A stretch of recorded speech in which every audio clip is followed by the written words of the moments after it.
Então, eu imagino que a maioria dos consumidores na plateia de hoje, eles já têm o que a gente chama de tarifa binômio.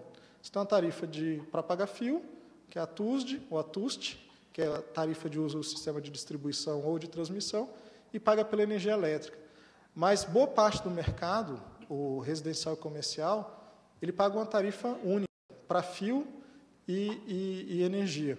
Só essa escolha, na forma de se estabelecer o preço, que é uma escolha institucional, está definido num decreto de 68, só isso interfere em todo o negócio da distribuição e tem desdobramentos significativos sobre se vai ter net metering, a geração fotovoltaica ou de microcentrais geradoras que o consumidor exporta para a rede e depois usa. Então, a capacidade de expansão desse sistema de compensação depende da tarifa binômio, a venda de excedente por varejista depende da tarifa binômio, a capacidade da distribuidora de arcar com crescimentos ou não de mercado depende da tarifa binômio, uma coisa muito fundamental, e a gente vai precisar estressar um pouco mais. Outro problema com o mercado de energia elétrica é que boa parte das fontes de energia hoje, economicamente mais atrativas, ela tem custo marginal muito próximo de zero. Fonte eólica, fonte fotovoltaica, fonte hidráulica, você precisa fazer um investimento grande em capital, mas a produção a partir daí é muito barata, porque você não paga nada pelo sol nem pelo vento e muito pouco pela água. Tem um custo de oportunidade associado à água. Qual o problema de um custo marginal zero? Bem, a teoria econômica clássica diz que o preço é igual ao custo marginal. E é isso que a gente tenta trazer também no modelo brasileiro. Se o preço tende a zero, quem é que vai investir? Como é que você faz um investimento de bilhões de reais, que ele precisa de um payback de 15 anos, e você acha que o preço tende a zero, porque vai entrar cada vez mais fontes eólicas, fotovoltaicas e hidráulicas. Isso é o que se chama na literatura internacional do problema da adequação do investimento, a resource adequacy. Bem, o Brasil desenvolveu um modelo para isso, é um modelo de project finance, contratos de longo prazo, mas quem sustenta isso é o mercado regulado. As distribuidoras bancam contratos de longo prazo, viabilizam empreendimentos e o excedente desses empreendimentos, por quase que transbordamento, chega no mercado livre. Esse é um modelo bastante interessante, ele só tem um problema, ele vai a colapso quando o mercado não cresce. Então, é quase como se fosse andar de bicicleta, se parar de pedalar, cai. E, ao mesmo tempo, todos os outros modelos que a gente conhece, se crescer mais do que 4%, também tem problema de colapso, tem apagão. A gente ainda não tem um conceito, uma ideia bem elaborada, em nenhum país do mundo, um mercado que consiga conviver muito bem com os dois cenários. Só que acontece que a realidade do Brasil é essa. É uma realidade de mercado que pode crescer e a gente verificou que pode também cair.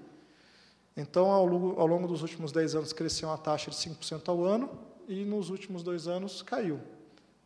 Bem, essa é a realidade, então a gente precisa criar uma regra para isso, e é por isso que esse tipo de debate é tão importante, porque as ideias vão ter que surgir hoje aqui, dos palestrantes, da plateia, isso vai ter que ser amadurecido, e ao longo dos próximos meses, a gente não tem tanto tempo, a gente precisa fazer uma reformulação do modelo de negócio do mercado elétrico, para que ele sirva para expansão e para situações de conjunturais retrações de mercado. Bem, a apresentação preparada para hoje, ela traz o que a gente chama da estrutura institucional do setor elétrico, só para vocês entenderem onde se situa a ANEEL. A ANEEL é uma agência reguladora. Ela não tem a responsabilidade pela elaboração de políticas, então ela pode fazer muito pouco para resolver as questões de hoje. As políticas são definidas pelo Ministério de Minas e Energia, pelo Congresso Nacional e pela Presidência da República. Mas a ANEEL é o órgão dentro do setor que possui, junto com o ONS e com a CCE, as melhores informações de como funciona o setor. E, de certa maneira, é um formador de opinião. Então, embora não sejamos responsáveis pelas políticas, a ANEEL tem uma responsabilidade de fazer com que os responsáveis pelas políticas tenham acesso à informação e tomem as decisões com base nos melhores dados. E, de certa maneira, a gente responde pelo resultado do funcionamento da política que é desenhada, mesmo que a gente não seja capaz de alterar a política. Bem, o mercado hoje ele é desenhado com os agentes de geração, transmissão, distribuição e comercialização, a gente segregou isso. Antes da reforma lá de 97, era praticamente empresas verticalizadas, que envolviam desde a distribuição, transmissão e geração, e não havia a comercialização de energia elétrica, e a gente fez uma liberalização parcial. Outros países fizeram um processo de abertura do mercado bem mais ousada que a brasileira. Além disso, a gente verifica que é um mercado com crescimento de geração bastante expressiva. Eu trouxe a geração como uma proxy, como uma aproximação do que acontece também com o mercado, porque a geração ela vem para atender a demanda. Só que no Brasil a gente contrata essa geração por meio de leilões regulados, olhando até 5 anos com antecedência. Então, as distribuidoras são convidadas, para não dizer determinadas, a prever uma demanda para daqui a 5 anos e se comprometer com o pagamento desses contratos, viabilizar esses empreendimentos, para que, por transbordamento, tenha energia também para o mercado livre. O mercado de energia elétrica brasileiro hoje, ele tem uma porcentagem, mais ou menos, gira em torno de 25%, já ao longo dos últimos anos, como sendo um mercado livre, e o mercado regulado responde, então, por 75%. Nos últimos anos, o ano de 2015 e 2016, a gente verificou retrações de números absolutos de mercado. A informação que você está vendo aí, ela dá uma impressão de que isso não ocorreu. Mas o que a gente chama a atenção nesse asterisco é que esse efeito é por conta da entrada dos sistemas isolados. Então, os sistemas isolados não faziam parte do histórico de dados e o mercado de Manaus é significativo. Então, quando ele entra, tem um aumento significativo, importante no conjunto de megawatts que são considerados no mercado regulado. Mas no ano de 2015, os dois mercados tiveram retração. No ano de 2014, o mercado livre teve uma retração bastante importante e o regulado se segurou um pouquinho. Um outro problema que a gente verifica é que hoje há uma forte migração, a tendência de migração de consumidores para o mercado livre. E o problema não é a tendência de hoje, o problema é que é um efeito meio bang-bang. Em 2014, na ANEEL, a gente estava julgando processos em que os consumidores pediam na justiça para retornar para a distribuidora dizia que não tinha como atender, porque não tinha mercado. E hoje, 2 anos depois, um ano e meio depois, as distribuidoras estão com a sobra de energia violenta e os consumidores estão entrando na justiça para sair das distribuidoras e irem para o mercado livre. E do que é que isso decorre? Decorre de sinal de preço. O preço determina essa decisão. E está adequado, é isso mesmo, o preço tem que determinar para onde vai. O importante é que tivesse uma sinalização de como esse preço também vai se comportar no futuro. Tivesse um mercado livre, com um mercado a termo, um mercado de futuro, um mercado de derivativos, que permitisse que essa decisão não fosse tão volátil, de você ter que estar entrando e saindo no mercado livre e regulado a todo momento, e sempre no momento em que a distribuidora ou fica com sobra ou não vai ter energia para te atender. Então, você decide voltar e não tem como voltar. Então, é preciso haver um mercado de mais longo prazo, e um mercado de derivativos, para que o mercado livre não fique tão exposto à volatilidade do PLD. Isso é o número de sobrecontratação na distribuidora. Eu estou trazendo ideias porque a gente vai debater isso, então não é para também se aprofundar muito nessa etapa do debate. Isso eu imagino que o Nelson vai trazer muito mais detalhe, como o Alexandre vai trazer detalhes sobre a migração dos consumidores. Mas as distribuidoras hoje enfrentam uma sobrecontratação. E essa sobrecontratação é decorrência mais do modelo ser desenhado para funcionar em crescimento do que, de fato, da redução do contrato. O problema é que as distribuidoras precisavam comprar supondo que o mercado ia crescer, porque senão elas ficariam expostas. E a regra do decreto, de novo, as instituições importam, dava um limite de 5% de sobrecontratação e um limite de 1% para subcontratação. Então, era um incentivo a sobrecontratar. E o mercado caiu e você apostou que o mercado ia crescer 5%. Se ele caiu 5%, o gap e o hiato é de 10%. Então, a gente encontra distribuidoras que, de fato, o hiato chega ali na faixa de quase 25%. Umas pequenininhas. Acho que é pequenininha, não consigo ler daqui, não. Mas o número é significativo. O número é bastante significativo de exposição. E isso gera um problema complicado, porque a distribuidora é o principal caixa dos geradores e das transmissoras, que são contratados por Project Finance, que precisa ser sustentado, senão não tem energia por livre. Então, se esses agentes fracassarem, falharem no pagamento, entrarem em default, isso gera default em cadeia. Então, é preciso que o negócio da distribuição seja saudável.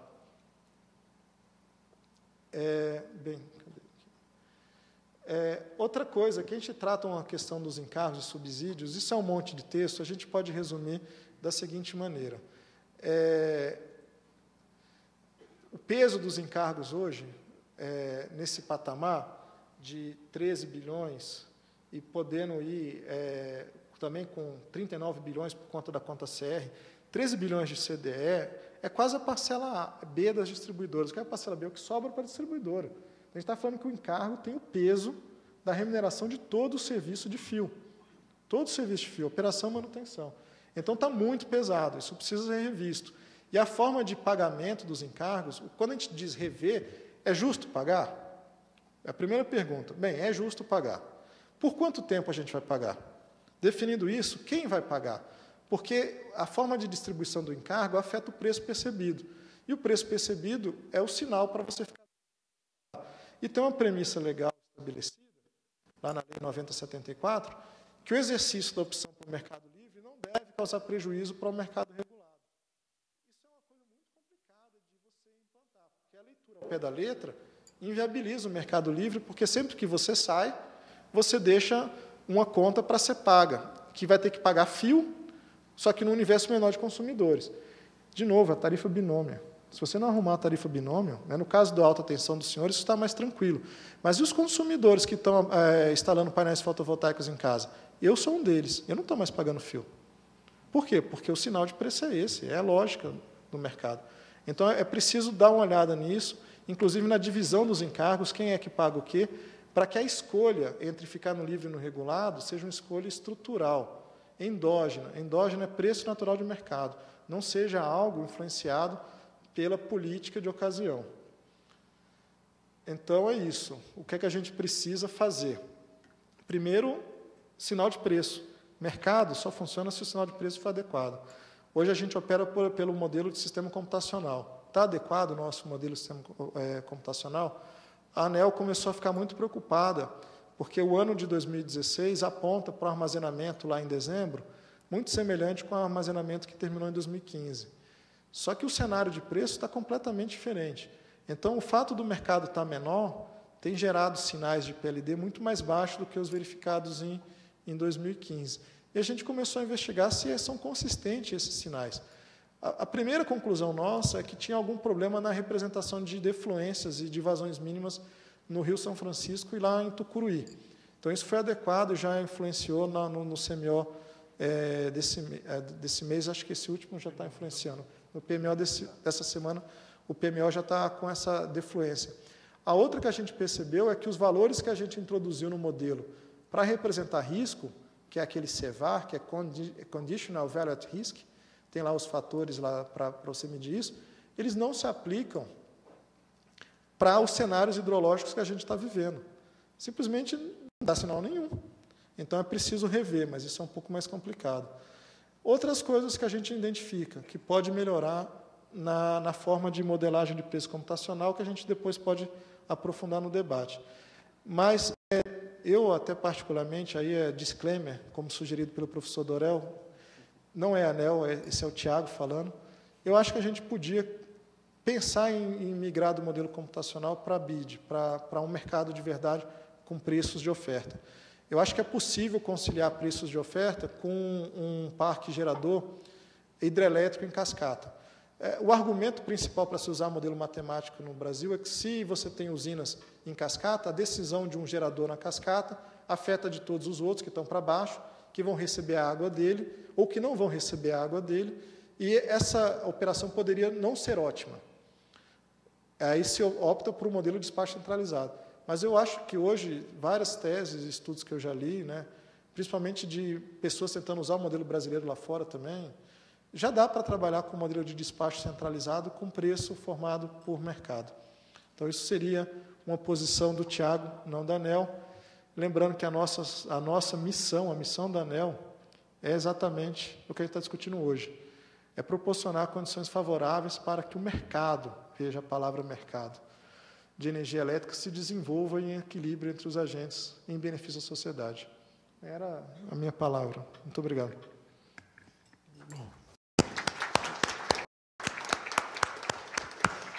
Bom, parabéns ao Tiago, 19 minutos cravados aí. Muito bem, parabéns, Tiago. Vou passar a palavra agora ao Dr. Nelson Leite. O Nelson é presidente, além de amigo, presidente da Associação Brasileira dos Distribuidores de Energia Elétrica, da ABRAD. O Nelson é engenheiro eletricista pela Escola de Engenharia da Universidade Federal de Minas Gerais e tem MBA em Gestão de Negócios pelo IBMEC. Ele começou a carreira como engenheiro na usina nuclear de Angra dos Reis e, posteriormente, na CEMIG, onde ocupou diversos cargos de gerente e superintendente. Foi presidente da Associação Intergerencial da CEMIG, diretor da Sociedade Mineira de Engenheiros, coordenador nacional de distribuição e comercialização da CIER, membro do Conselho de Administração do Comitê Brasileiro da CIER, diretor de Assuntos Regulatórios e Projetos Especiais e, posteriormente, diretor de operações das distribuidoras da Eletrobras. Desde novembro de 2010, ele é presidente da ABRAD. Em junho de 2015, ele foi designado pelo Ministério de Minas e Energia como presidente do Conselho Consultivo da EPE. Bom, com a palavra, Nelson.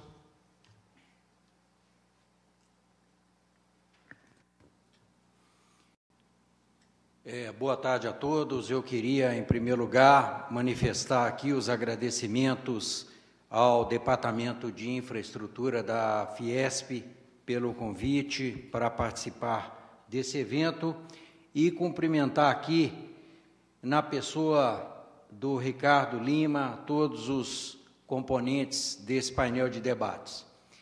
Nós centramos a nossa apresentação, eu peço que coloquem aí na tela o PowerPoint.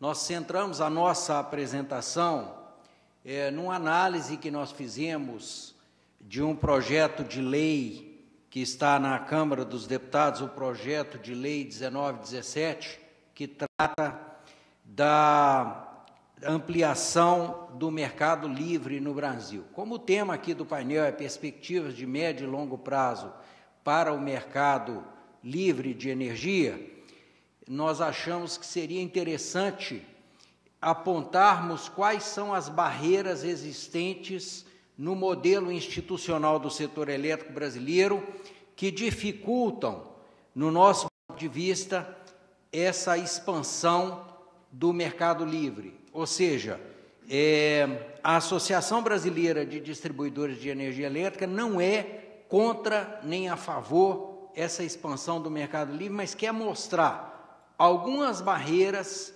alguns desafios que têm que ser enfrentados para poder se fazer a implantação desse mercado de maneira a preservar a sustentabilidade do modelo do suprimento. O doutor Tiago pontuou muito bem aqui na apresentação dele que a energia elétrica tem uma característica especial, que é o fato de você não ter um armazenamento econômico ainda para a energia elétrica. Então, a cada instante, o montante a ser gerado é igual ao montante consumido. E aí, tem uma preocupação grande, que é a questão da expansão da oferta para garantir que o sistema continue a todo instante sendo capaz de atender às demandas do mercado. Então, vale a pena a gente contar um pouco da história aqui, de como é que surgiu esse modelo aí, através da Lei 10.848 em 2004. Na realidade, essa mudança de lei ela surgiu logo após uma mudança de governo, ocorrida em 2002, e num contexto de racionamento de energia 2001-2002. Então, é importante a gente entender isso. E um dos principais culpados pelo racionamento de 2001 e 2002 foi a expansão da oferta aquém das necessidades da demanda, ou seja, a expansão da oferta não tinha sido suficiente, nós tivemos aí um período hidrológico não muito bom e tivemos, então, um racionamento.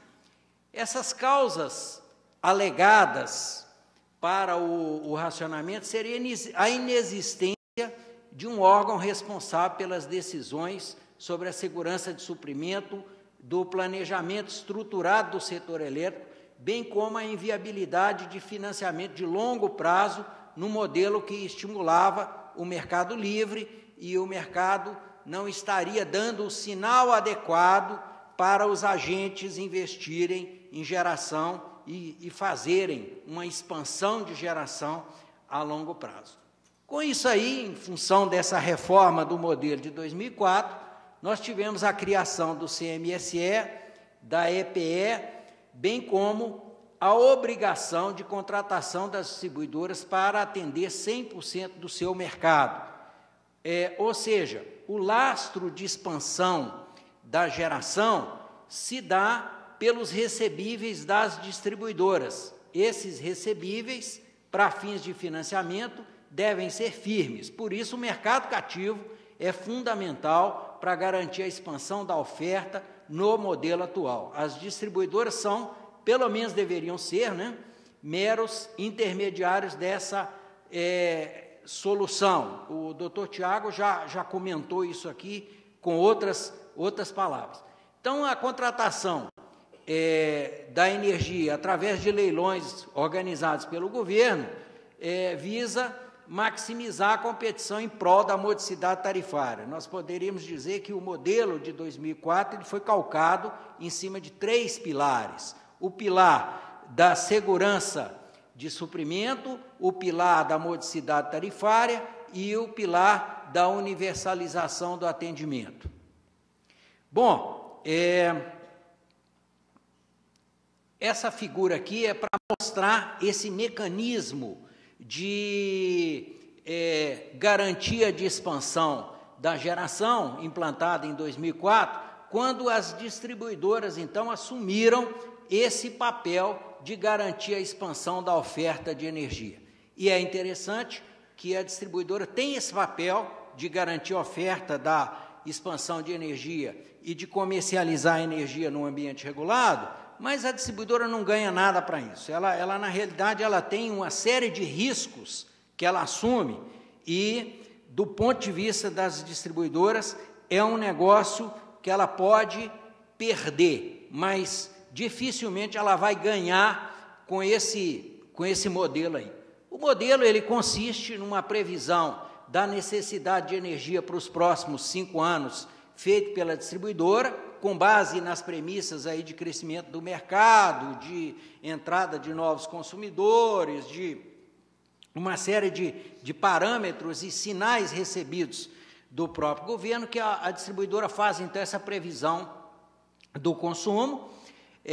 As distribuidoras enviam essas necessidades para o Ministério de Minas e Energia, o Ministério de Minas e Energia consolida isso, a EPE faz uma seleção daqueles projetos que se enquadram nos critérios lá e que estão aptos a atender a necessidade, a ANEEL publica os editais dos leilões e a CCE faz a operação do leilão. Uma vez realizado o leilão, que é a concorrência pelo menor preço, os geradores que vencem o leilão assinam contratos de longo prazo, 15 a 30 anos, com as distribuidoras, e isso dá lastro necessário à obtenção dos financiamentos aos empreendedores de geração. O que houve aí nos leilões estruturantes é que no business plan de alguns empreendimentos de geração se destinou parte da energia para participar do leilão para o mercado regulado e uma parte destinada à negociação no mercado livre e o empreendedor, então, modulou os seus preços e a sua oferta em função disso aí. Bom, agora quais são os desafios regulatórios que nós precisamos e legais para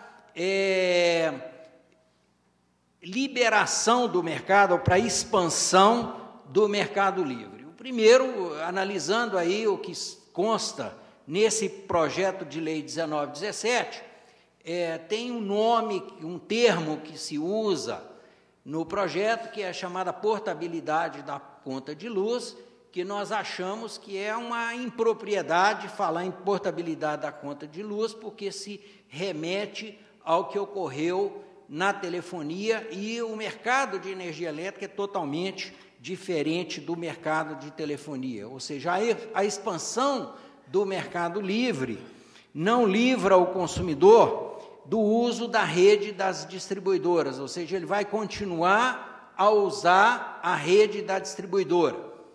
A segunda questão é uma questão de equidade de tratamento. Eu coloquei aqui sob a forma de perguntas que eu acho que tem que ser respondidas, e elenquei aqui 10 perguntas, né? E a primeira é como evitar a arbitragem de participação do ACL, que não tem obrigação de lastrear a expansão com 100% de contratação de longo prazo. Ou seja, como é que a gente trata essa questão? A outra questão que tem lá na lei, que é a questão de compensação das cotas introduzidas pela Lei 12.783 e que foram alocadas somente às concessionárias de distribuição. E aí fica uma pergunta, como é que ficam, por exemplo, as cotas caras de Itaipu e Angra, porque o mercado regulado é obrigado a comprar energia de Itaipu e de Angra através de cotas divididas pelo mercado regulado. Como é que ficariam essas cotas? Eu acho que quem ficar com o filé mignon tem que ficar com a carne de pescoço também. Teria que ter uma solução para a alocação dessas cotas também. A outra questão é essa obrigação da distribuidora contratar ou não contratar. A gente entende que isso pode promover um movimento oportunista e, consequentemente, deletério para qualquer modelo, e quando for implantado o sistema de leilão regulado, o que se queria evitar era esse tipo de game, né? A outra questão, que é a questão da expansão da oferta, que nós já falamos aqui, exemplificamos naquele slide anterior, qual seria o ganho obtido pela perda de escala e de escopo com a descentralização, ou seja, teríamos um ganho com essa perda de escala. A pulverização de certames não reduzirá a competição da oferta em prejuízo da modicidade tarifária? É uma questão que a gente tem que analisar e ver se realmente faz sentido. Outra questão, por que as distribuidoras teriam que assumir novos riscos, se elas já assumem hoje riscos com comercialização de energia? Eu acho que para ter isso aí teria que ter uma retirada desse risco de comercialização de energia do colo da distribuidora. Não tem sentido manter esses riscos de comercialização de energia com a distribuidora de um mercado cativo, que ficaria cada vez mais concentrado em consumidores de baixa renda e consumidores subsidiados, e os consumidores subsidiantes migrando para o outro mercado. A outra questão é como evitar o aumento de custo de financiamento, ou até mesmo a restrição de financiamento para obras de expansão no modelo de contratos de prazo mais curtos para o ACL. Ou seja, eu acho que esse é um grande desafio que tem que ser respondido. Como é que se garantiria o financiamento dos projetos de expansão num ambiente em que não existem contratos de longo prazo, de 30 anos, para poder lastrear esses financiamentos? E aí eu até fico preocupado, porque tem uma série de obras que foram feitas, lastreadas em contratos com as distribuidoras, e a partir do momento em que a distribuidora deixa de ser responsável por esse mercado, esses contratos legados, alguém teria que dar garantia para esses contratos. ou o financiador vai dizer, não, eu tinha uma garantia de uma distribuidora aqui, a distribuidora não é mais responsável pela comercialização dessa energia, essa garantia está fragilizada e eu exijo o vencimento antecipado do contrato. Quer dizer, poderia ser chegar até isso aí, ou a renegociação do contrato numa nova base, numa condição, já que o risco mudou, teria que mudar também o valor pago por esse financiamento. A gente teria que dar essa resposta de como garantir a expansão. E outra questão também que a gente se preocupa é que o último consumidor a migrar será o que vai pagar a conta pelos demais se nós não fizermos uma separação muito bem feita do que é o uso da rede e o que é a comercialização da energia. O doutor Tiago falou muito bem aqui nessa implantação da necessidade de separação do que é fio e o que é energia, para que a gente possa ter a remuneração do serviço da distribuidora paga realmente. E aí a gente fica com uma questão aí. Hoje, por exemplo, os consumidores que estão no mercado cativo estão pagando empréstimos que foram feitos na conta CR lá através da CCE em 2014, quando nós não poderíamos ter repasse para os preços dos custos extraordinários da energia das termoelétricas, então tomou-se um empréstimo lá através daquela conta CR.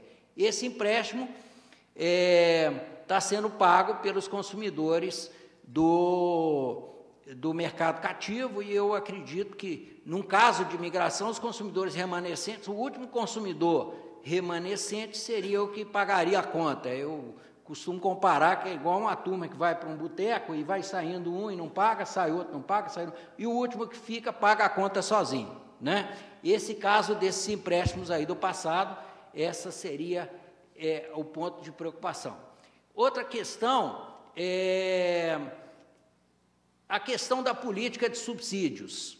Eu acho que a gente precisa discutir a questão da política de subsídios. Eu acho que isso, pelo que eu tenho conversado aí e visto nas apresentações, eu acho que tanto representantes dos distribuidores como dos comercializadores, todo o segmento do setor fala que nós precisamos rever a questão dos subsídios e discutir a questão dos subsídios. Por quê? O setor elétrico hoje está subsidiando políticas públicas que às vezes não tem nem a ver com o setor elétrico, né?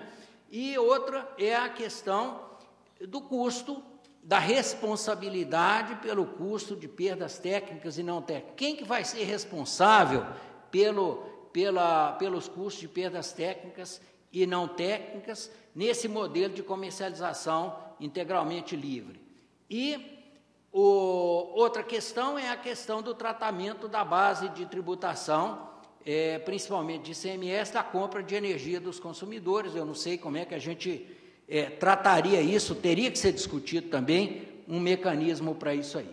Bom, e encerrando aqui a minha fala, conceitualmente o segmento de distribuição é indiferente à abertura ou fechamento do mercado livre, porque, conceitualmente, a essência do serviço de distribuição desse modelo de negócio é prover o meio físico para que a energia elétrica seja injetada e retirada pelos usuários do sistema de distribuição, oferecendo níveis de qualidade e continuidade satisfatórios. Eu acho que esse deve ser o foco da distribuidora. O foco da distribuidora deve ser ter uma qualidade de rede adequada para prover níveis de qualidade e continuidade satisfatória de serviço. Hoje, 90% do tempo dos gestores das distribuidoras se preocupando em resolver os problemas de caixa e problemas econômicos gerados em função da parcela A, da chamada parcela A,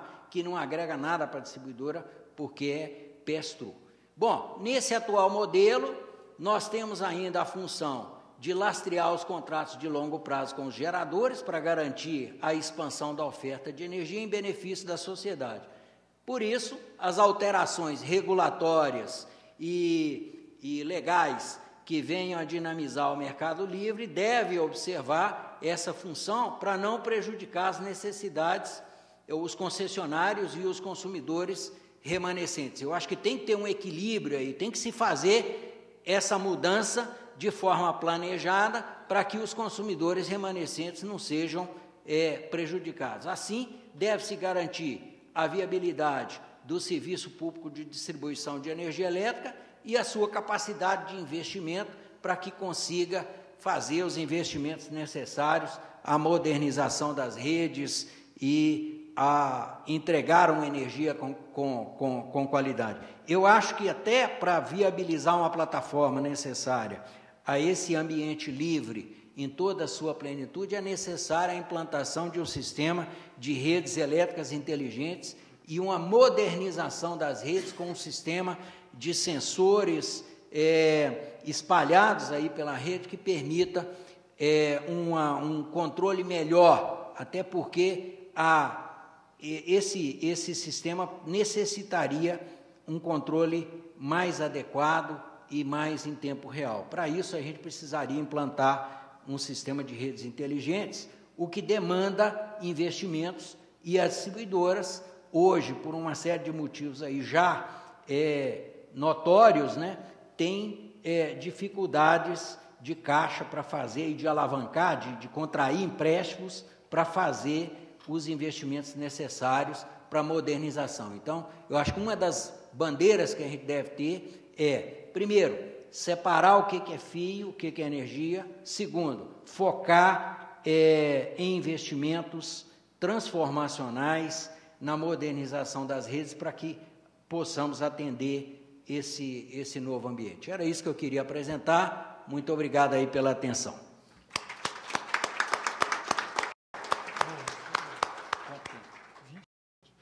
Bom, vocês estão vendo que o pessoal aqui é bastante disciplinado e que as informações e as apresentações vão poder permitir que a gente tenha um debate bastante interessante. Eu prometi para vocês que ninguém ia ter sono depois do almoço. Bom, o nosso próximo apresentador, ele foi extremamente modesto com o currículo, apesar da grande experiência, do grande conhecimento que ele tem. O Alexandre Lopes é diretor técnico da Abracel, da Associação Brasileira dos Comercializadores de Energia. Tem uma longa experiência, mas ele foi muito modesto na apresentação do currículo dele. Ele é economista, tem mais de 15 anos de atuação no setor elétrico, ele trabalhou 6 anos na ANEEL e ele está há 9 anos como diretor da Abracel. Alexandre, agora é com você.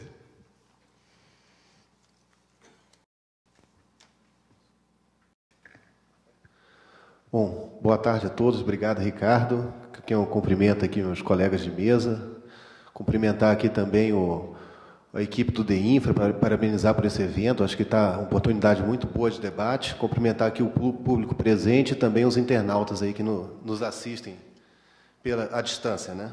Eu queria, antes de começar aqui a apresentação, fazer um gancho aqui com a fala do Nelson, e se você me permite a correção, Nelson, eu acho que a parcela A agrega sim a distribuidora, agrega custo e risco para os acionistas sem nenhuma remuneração. Então, nós defendemos também na Abracel a separação completa de fio e energia. Eu acho que a distribuidora tem que focar no papel dela, quer dizer, redes inteligentes, geração distribuída, combate a perdas, enfim, melhoria da qualidade do serviço, e não acho justo também assumir esse risco de comercialização de energia. Em relação à apresentação, então, separei aqui em 3 partes. Primeiro, um panorama e qual é a tendência dos mercados, né, dos mercados de energia no mundo. Depois vou falar um pouco do projeto de lei 1917, que para nós traz um caminho muito importante de abertura do mercado. É claro que ele não é um fim em si mesmo, ou seja, ele necessita de várias adaptações para que essa abertura do mercado seja feita de uma forma sustentável, equilibrada e justa para todos os lados, né? E nós mesmos da Abracel já encaminhamos um conjunto de propostas para o deputado Fábio Garcia, que é o relator do projeto na Comissão de Minas e Energias, e temos discutido com várias associações e agentes do setor esse conjunto de propostas. E em relação ao que foi colocado do projeto de lei 1917, quando ele põe lá a contratação em todo ou em parte pela distribuidora, em leilões descentralizados, não quer dizer que desobriga a distribuidora da obrigação de 100% de contratação. Simplesmente ele mantém o leilão centralizado e ele dá mais uma opção da distribuidora de não ficar esperando aquele leilão do governo e poder fazer o seu próprio leilão de compra. Mas no projeto de lei que está na Câmara, mantendo essa obrigação de 100% de contratação.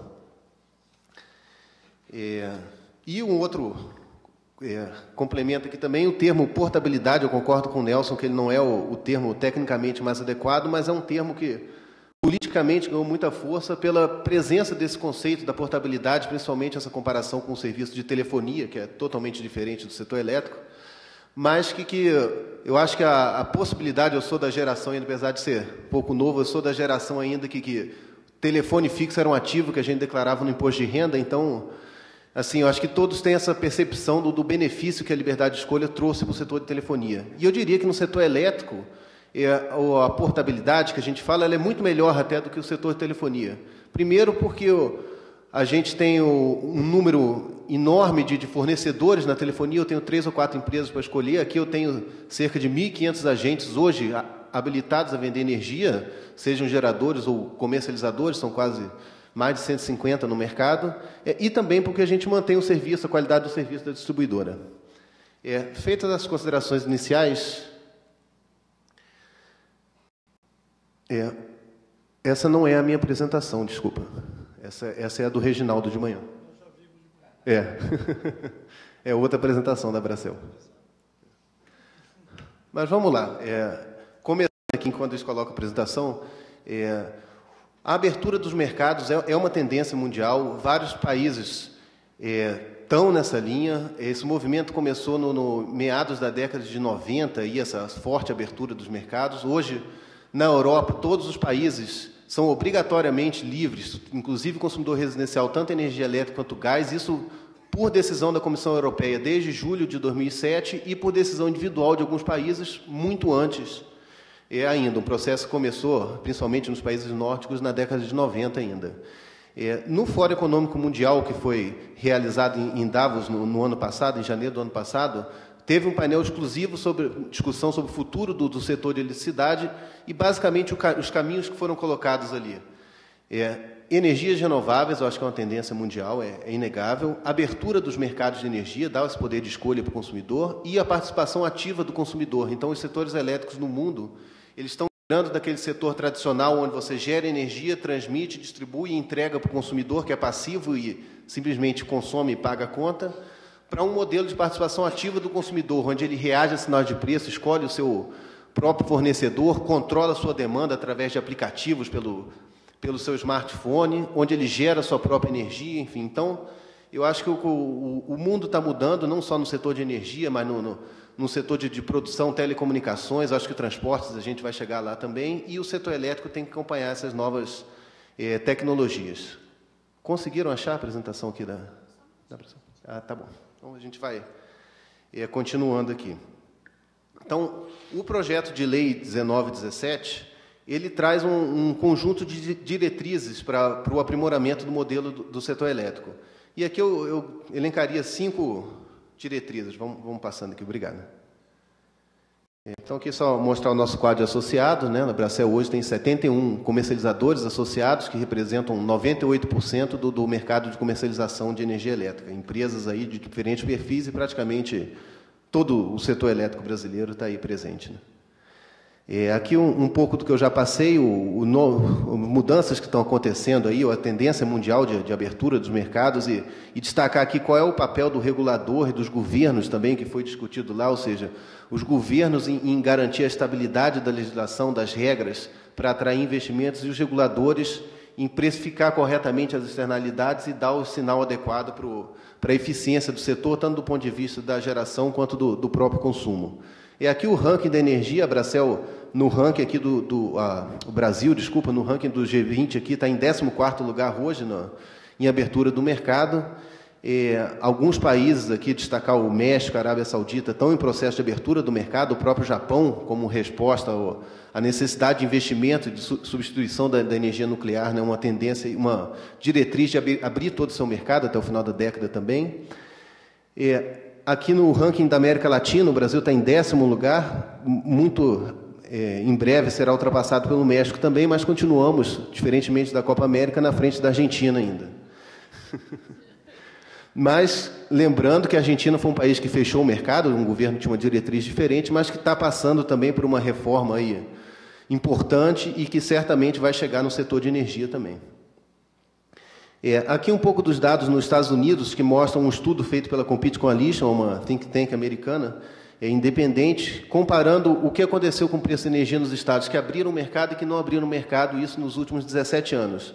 E, de um modo geral, o que a gente tem é que os setores que abriram o mercado, o preço da energia caiu, e nos estados que não abriram o mercado, o preço da energia subiu, uma diferença em média de 12 pontos percentuais, tanto na média de todos os setores, a barra azul, quando a gente pega o segmento residencial, aqui em vermelho, o comercial em cinza e o próprio industrial em verde. Então, pegando aqui, fazendo o gancho aqui com a indústria, nos estados em que houve a livre escolha, o preço da energia para a indústria caiu 2,5% nos últimos 17 anos, e onde o mercado é fechado ainda, lá a regulação é estadual, a energia subiu 11,4%. Aqui o gráfico o Reginaldo já passou de manhã, destacar aqui essa boca de jacaré no final, né, que é justamente essa diferença de preços que a gente tem hoje no mercado e que está motivando aí, essa forte migração para o mercado que a gente tem vivenciado, né. Entrando aqui especificamente no projeto de lei, então, como eu estava colocando, ele traz uma diretriz muito importante para nós de abertura do mercado. Eu acho que esse é o caminho, uma tendência não só mundial, mas o próprio Brasil e o momento que a gente viveu nesses últimos anos no setor elétrico expôs vários problemas do setor que mostram a necessidade de ajustes no modelo. É claro que, como eu falei no começo, não é um fim em si. Então, a gente, da própria Bracel, tem trabalhado muito em aprimoramentos aí nessa diretriz que eu acho importante estar colocada no projeto de lei. Então, em 5 pontos rápidos aqui, ele traz uma diretriz de abertura do mercado, um cronograma inicialmente até 2022. É claro que isso tem que ser adequado e mais para frente aqui eu vou fazer uma proposta aqui que a gente consiga definir um cronograma de abertura adequado ao nível de contratação das distribuidoras. Tem uma série de descontratações previstas já para o futuro e que podem ser adequadas aí com o cronograma de abertura do mercado, de modo que não fique um sobrecusto nem para o acionista da distribuidora, nem para os consumidores, sejam os que ficam, sejam o conjunto de consumidores. E, na nossa visão, essa competição no mercado, essa contestabilidade no mercado gera eficiência, gera inovação e em benefício dos consumidores. Como eu coloquei aqui, a contratação na CR, que não é o fim dos leilões centralizados, é só uma possibilidade de, além dos leilões centralizados, ter leilões também descentralizados, como ocorria até 2004.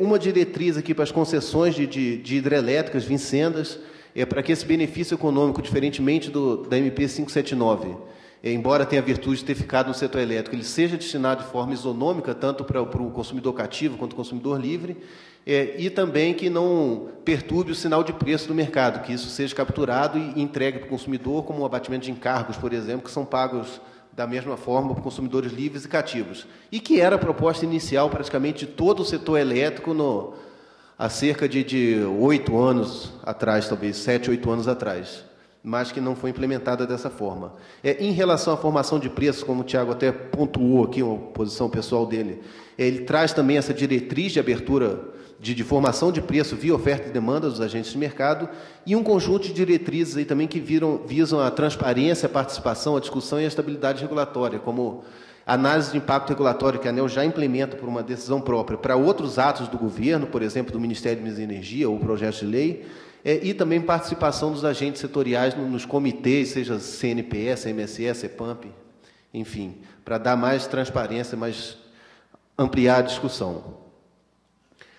A Bracel encaminhou, em fevereiro desse ano, para a Comissão de Minas e Energia, um conjunto de propostas e aprimoramentos no projeto de lei 1917, e que contemplam, eu acredito praticamente todas as preocupações colocadas aqui, tanto pelo Tiago quanto pelo Nelson, principalmente em relação aos contratos legados, ou seja, ao risco de contratação da distribuidora, e à expansão do sistema, como tratar a expansão do sistema.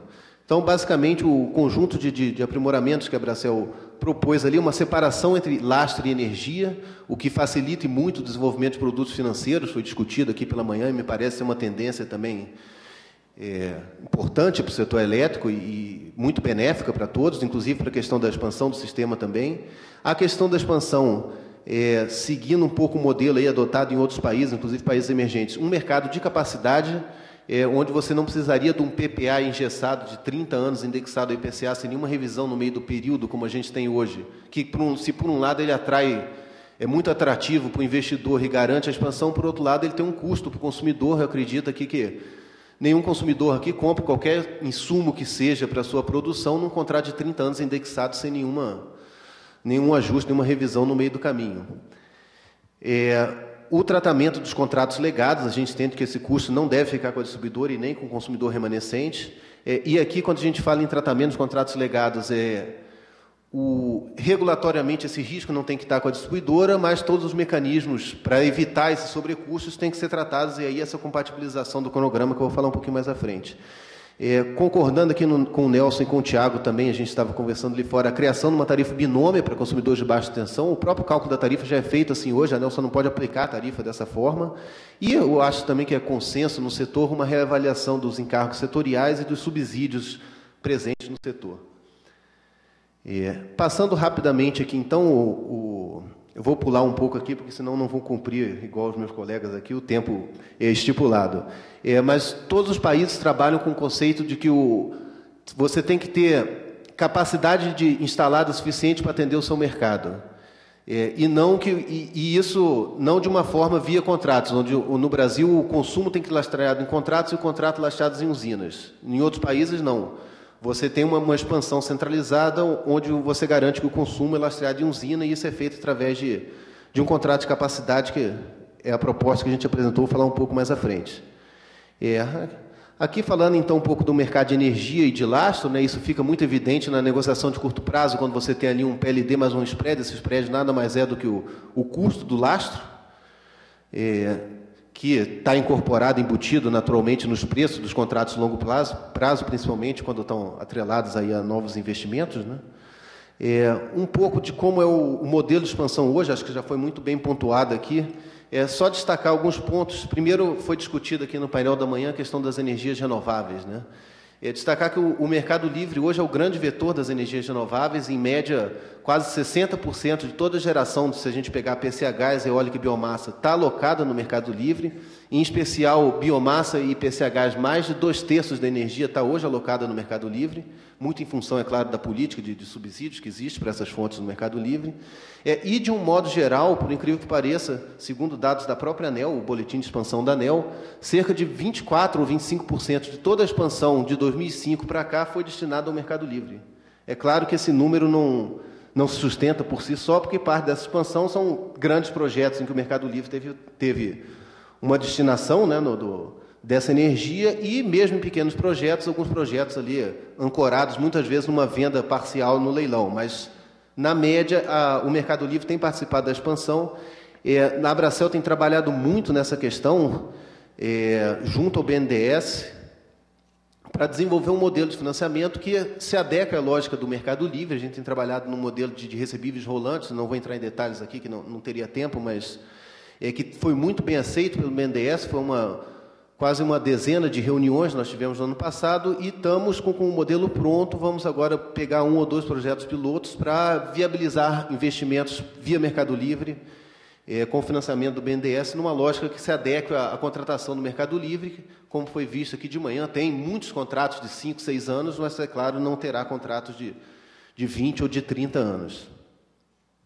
Então, aqui, resumindo, a nossa proposta para a expansão do sistema uma contratação centralizada de capacidade na expansão, mantendo essa aderência. O governo pode perseguir essa aderência da contratação com o plano decenal, algo que falta hoje, esse alinhamento. E destacar que nesse modelo, como parte hoje o gerador, o investidor, ele recupera toda a sua receita num PPA longo. Nesse modelo, ele vai recuperar parte dessa receita nesse mercado de capacidade e o restante da receita através da venda de energia no mercado. Lembrando que, com a separação de lastro e energia, essa venda é simplesmente proteção ao preço da energia. E, claro, o PLD, a formação de preço nesse cenário, ele tem um impacto fundamental, assim como também o teto do PLD. Bom, passando aqui, então, para os contratos legados da distribuidora, Depois eu vou entrar um pouco aqui na formação de preço e comentar um pouco do que foi dito aqui pelo Tiago. Mas nós estamos também muito preocupados com essa questão dos contratos legados. Não é justo que isso fique com o acionista, repetindo, nem com os consumidores que ficam, e também não é justo que a sociedade toda tenha que pagar essa conta via encargo ou de outra forma. Então, o que a gente propõe é que se adeque esse calendário de abertura do mercado, permitindo uma abertura suave aí do mercado. Aqui mostrando um pouco a preocupação que já foi colocada aqui, né, com a contratação de energia da distribuidora, seja pela migração de outros fornecedores, instalação de gestão distribuída, e aqui eu colocaria um terceiro ponto também, que já foi mencionado pelo Tiago, tanto em relação à compra de energia quanto em relação ao uso da rede, que é a queda do mercado, que o nosso modelo não foi pensado dessa forma, não foi preparado dessa forma. E, naturalmente, num país em fase de desenvolvimento, ainda como o Brasil, é natural que você tenha alguns ciclos aí, alguns soluços no meio do caminho, digamos assim, né? Aqui um pouco da alocação de riscos que está hoje, acho que o Nelson já colocou ali, pontuou esse ponto, alguns contratos que hoje a distribuidora é obrigada a assumir, né? Então, a nossa proposta é que, bom, primeiro, todos os mecanismos aí para reduzir esse volume da sobrecontratação.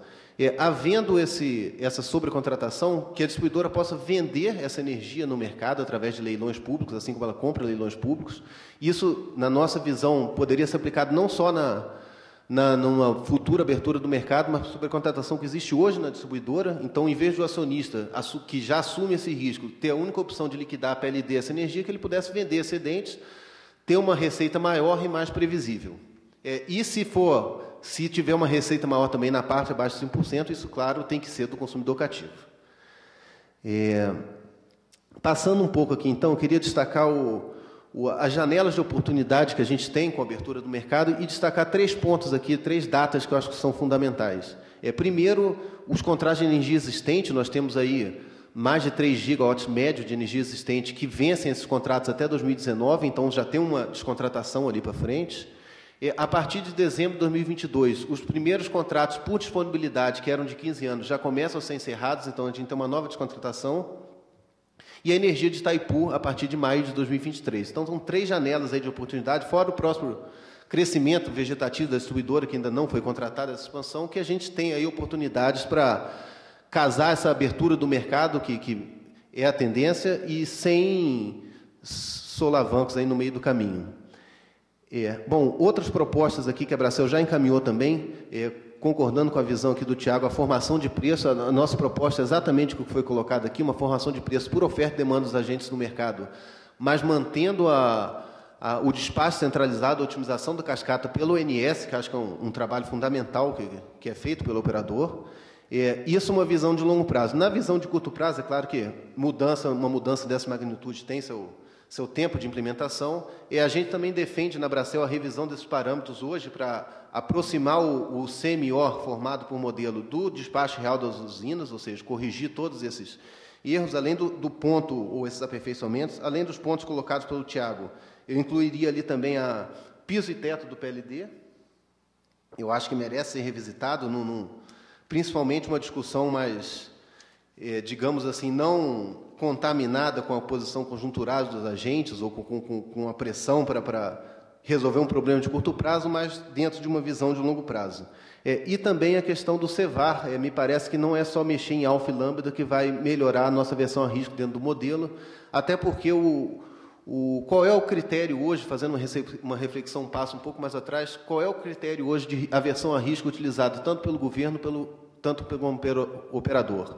Não é rodagem de séries, modelagem do CEVAR. É simplesmente você prever o nível que o reservatório vai chegar no final do período seco, e se esse nível não estiver adequado, você despacha usinas fora da ordem de mérito. Então, talvez alguma coisa próximo do que a gente tinha no passado fosse mais adequado, mas é claro que isso precisa ser discutido, e na visão da Bracel, todas essas mudanças que envolvem formação de preços e afetam diretamente a posição dos agentes ou a receita dos agentes têm que ser discutidas previamente e implementadas com uma certa antecedência para que o mercado não seja prego de surpresa nessas mudanças. Bom, avançando aqui para finalizar, já falamos aqui da receita de uso da distribuidora, concordamos com o decoupling, né, como se diz no setor, e Um último ponto aqui, a revisão dos subsídios cruzados no setor e dos encargos setoriais. Acho que é fundamental essa revisão. Chegou a um ponto, como o Tiago colocou aqui, não é concebível que o volume de encargos no setor seja maior do que a receita da distribuição, que remunera todas as redes de distribuição do país. Não faz sentido. E aqui com destaque para a CCC, subsídios para o consumidor rural e baixa renda. A gente questiona muitas vezes a política de subsídios à energia incentivada, mas ela representa 6% só do valor da CDE. E, finalizando aqui o último slide, 4 pontos chaves aqui para a mudança do modelo: a estabilidade regulatória, no sentido amplo de participação dos agentes de discussão e de não retroatividade das regras. Formação de preços, eu acho que um preço crível, tanto pelo operador quanto pelos agentes, é fundamental para o sinal desse mercado, tanto de operação de eficiência quanto de expansão do sistema. Ampla comunicação aos agentes sobre as mudanças que estão em curso, as oportunidades e riscos que tem nessa mudança, e eu acho que um evento como esse, a cartilha que foi feita pela Fiesp, é um passo importante nesse sentido de comunicação, e, é claro, as regras de transição, de modo que acomode e possa acomodar todas as expectativas dos agentes e respeitando sempre as regras em vigor. Muito obrigado.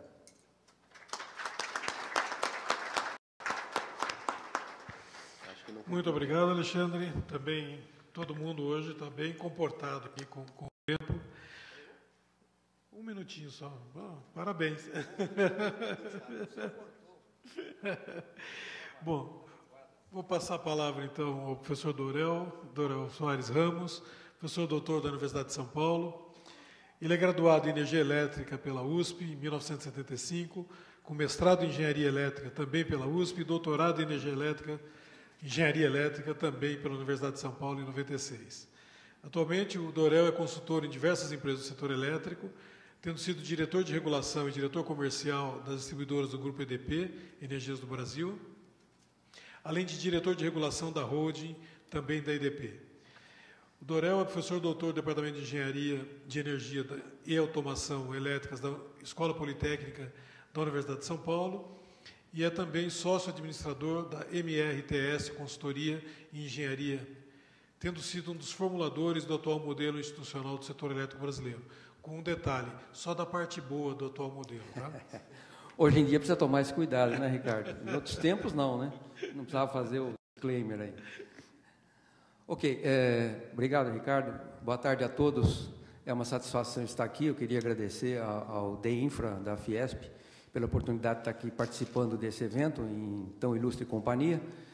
E eu pediria, então, que se colocasse ali nas telas a nossa apresentação. Nós temos aí, por conta de algumas figuras, isso. Então, o objetivo da nossa apresentação é tecer alguns comentários iniciais no âmbito do workshop sobre Mercado Livre, de tal forma a fazer algumas provocações, enfim, visando estimular o debate na mesa redonda que estamos tendo, perspectivas de médio e longo prazo para o mercado de energia livre. O foco principal desses comentários iniciais é sugerir justamente alguns temas que nós entendemos de capital importância e que estão associados à chamada portabilidade da conta de luz, ainda que seja um tema que não seja de consenso, o nome dele, mas é um assunto que tem estado no centro das atenções do setor elétrico na atualidade, e isso com o objetivo de vir a nortear algumas ações que nós vamos ver que são necessárias a curto e médio prazo. Dentro dessa perspectiva, a gente pode definir uma agenda em que eu vou abordar aqui 4 temas extremamente importantes, que são os contratos existentes no ambiente de contratação regulada, a questão dos geradores cotistas, os mecanismos para a expansão sustentada da oferta no Sistema Interligado Nacional e os benefícios para as distribuidoras, da liberação dos consumidores. E vou deixar os temas, aliás, nesse caso já foram até, de certa forma, abordados, como smart grids, geração distribuída, prosumidores, condomínios inteligentes, etc., para os nossos colegas de mesa, porque eu não teria tempo de tratar de todos esses assuntos aqui. Como contextualização, a gente pode dizer que a desverticalização do setor elétrico, na verdade, ela jamais foi concluída como originalmente desenhada. Por quê? Porque o atendimento aos consumidores de baixa tensão continua sendo um monopólio das concessionárias de distribuição. Recentemente, a gente observa um movimento em favor do mercado 100% livre, materializado pelos projetos, aí tem um erro, né, 1970 e 1917, 2015, deputado Marcelo Squassoni, e também o projeto 1884, do deputado Mendes Tami, e que defendem a chamada portabilidade da conta de energia e a consequente possibilidade de todo e qualquer consumidor poder migrar para o mercado livre. Caso aprovado um desses, digamos assim, projetos ou uma mescla deles, qualquer consumidor, já a partir de 2021, podia escolher o seu comercializador. A gente ressalta que nós teríamos, num intervalo bastante curto, de apenas 6 anos, projetos de energia nova que hoje estão sendo leiloados, que estariam entrando em operação no momento em que as distribuidoras, eventualmente, teriam uma redução importante no mercado, podendo ficar bastante sobrecontratadas, é um tema que a gente vai abordar em seguida, e, evidentemente, isso causa uma dificuldade bastante importante e uma situação absolutamente insustentável, porque a distribuidora, em princípio, não pode devolver unilateralmente os contratos chamados de energia nova. Finalmente, essa realidade, ela realmente compromete o modelo de financiamento das concessionárias, que atualmente está baseado nos contratos de longo prazo do ambiente regulado, e também a gente precisa encontrar uma alternativa para as usinas chamadas estruturantes, que devem continuar existindo e que exigem altos investimentos e têm um longuíssimo prazo de maturação, como também para usinas que foram renovadas pela Lei 12.783 de 2013, que são os chamados geradores cotistas. Para a gente lembrar, o modelo institucional vigente, que foi criado através da Lei 10.848 de 2004, divide a pizza do ambiente de contratação de energia em 2 sabores, o sabor regulado e o sabor livre, sendo que a ideia era se encontrar um ponto de equilíbrio de convivência pacífica entre mercado competitivo e mercado regulado. O que nós temos claramente é que hoje nós estamos numa situação de ambiente regulado e consumidores cativos, em que, de fato, esse ambiente chamado regulado é preponderante.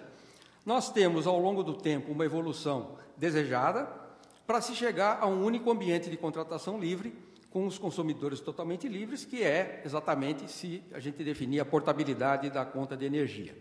O problema é que nós tínhamos no passado praticamente uma ponte construída entre esses 2 mundos. Na ótica do projeto Recebe, vocês se lembram que tinha um único ambiente de contratação, bastava ir perfazendo a liberação de forma gradativa e nós chegaríamos do outro lado da ponte. Mas houve aí, mais ou menos parecido com aquela onda que levou parte da ciclovia lá do Rio de Janeiro, uma implosão que foi provocada pela recalchutagem do modelo em 2004, que dividiu o ambiente de contratação em 2 ambientes e criou aí um gap que a gente precisa tomar muito cuidado para poder fazer essa travessia entre esses 2 mundos hoje, na ótica de hoje, na realidade de hoje. Então, iniciando para abordar os temas que eu vejo de maior dificuldade, nós podemos começar pelos contratos existentes. Eu podia dizer, o que vamos fazer com eles, Então, o modelo institucional vigente, por conta até da lógica da garantia e expansão da oferta, isso alocando a obrigação contratual de longo prazo aos consumidores cativos, que é exatamente a mola da expansão do sistema, legou às distribuidoras, foi um termo já usado aqui pelo Nelson, contratos de compra de energia, que são os chamados CCAE, de 15, 20, 30 anos, e muitos desses ainda estão no início. A liberação dos consumidores cativos precisa ser acompanhada, obviamente, de uma alternativa de realocar esses contratos, de uma forma adequadamente negociada entre agentes envolvidos, porque a gente não pode simplesmente rasgar contrato, já que isso seria mortal para a financiabilidade do setor e para o seu prosseguimento em termos de expansão da oferta. Então, liberar contratos, por outro lado, significa encontrar alternativas regulatórias, para que a gente possa manter, então, o equilíbrio econômico-financeiro dos contratos, tanto dos agentes geradores, e também equacionar a questão de manutenção de garantias aceitáveis para os agentes financeiros, que aportaram, no fundo, a maior parte dos recursos que estão alocados nas usinas físicas, que, por sua vez, estão atrás dos contratos ditos financeiros. Então, para a gente não ficar só na questão da provocação e levantar o problema, eu arrisquei aqui, fiz um tipo de um brainstorm solitário, algumas propostas para debate de como poder, eventualmente, encaminhar essa questão. Por exemplo, se a gente fizesse leilões para realocar os CCARs, claro que aí leiloando para o mercado livre, nós teríamos como efeito colateral a dificuldade de achar interessados em simplesmente herdar esses contratos muito longos, porque isso afetaria diretamente as garantias dos agentes financeiros, por conta dessa dificuldade, quer seja pelo prazo, se isso fosse reduzido, eu estaria na prática rasgando cláusulas de contrato, quer seja pela titularidade, que os ratings são completamente diferentes. Uma coisa é ter uma distribuidora que tem ativos dando garantias, outra coisa é uma comercializadora que não tem ativos. Então, isso muda bastante a questão. A gente pode criar, por exemplo, uma energia de lastro sistêmico, caminhando aí para a divisão de lastro e energia, né? Similar à energia de reserva, que podia ser assumida por todos os consumidores, com um sistema aí, um ente meio etéreo, mas que por trás disso, digamos, organizando, certamente seria o governo, através de um ator a ser definido, assumindo os CCARs e fazendo leilões de lastro, já que os consumidores continuariam com a obrigação de lastrear 100% do seu consumo, isso já foi colocado no mercado de curto prazo. As receitas obtidas abateriam os custos a serem rateados e pode até mesmo gerar um superávit se houver bastante procura por esses lastros, né, se ela for uma procura grande. Dificuldades que a gente visualiza nisso. A energia de contratos relativamente antigos, em decorrência da indexação, já foi colocado, ela pode estar com preço muito maior do que a energia nova, o que geraria uma dificuldade em encontrar voluntariamente quem queira ficar com esses contratos, né?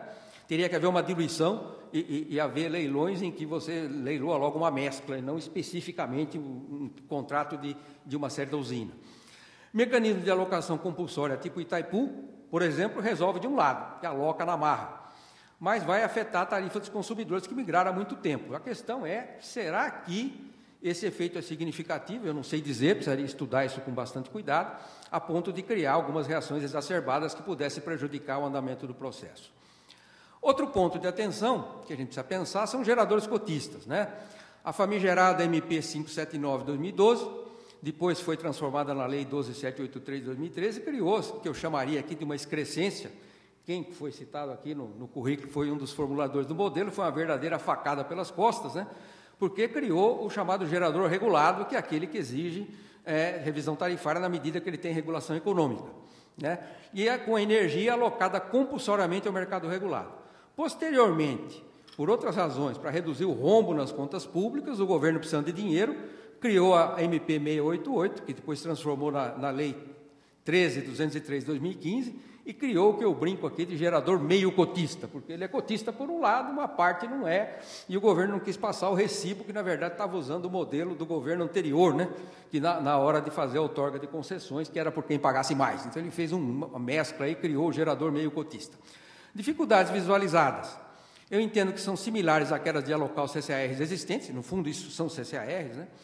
Posto que a gente está referindo a contratos pré-existentes, de muito longa duração, acabaram de ser alocados, foram alocados compulsoriamente aos consumidores cativos, que se deixarem de existir, impõem a realocação desses contratos, não pode deixar isso no limbo, né?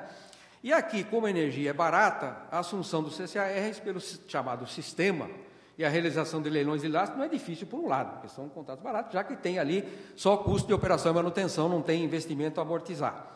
Mas aquele efeito chamado bondade tarifária, né, que foi visualizado com a oportunista MP 579, que já deixou de existir, na verdade, está levando as tarifas às alturas por conta dos seus efeitos colaterais ao longo do tempo, por conta do estresse que a gente teve em 2014, 2015, etc., né, que já foi citado pelo Tiago também, vai sofrer mais um impacto, e claro que para cima, né?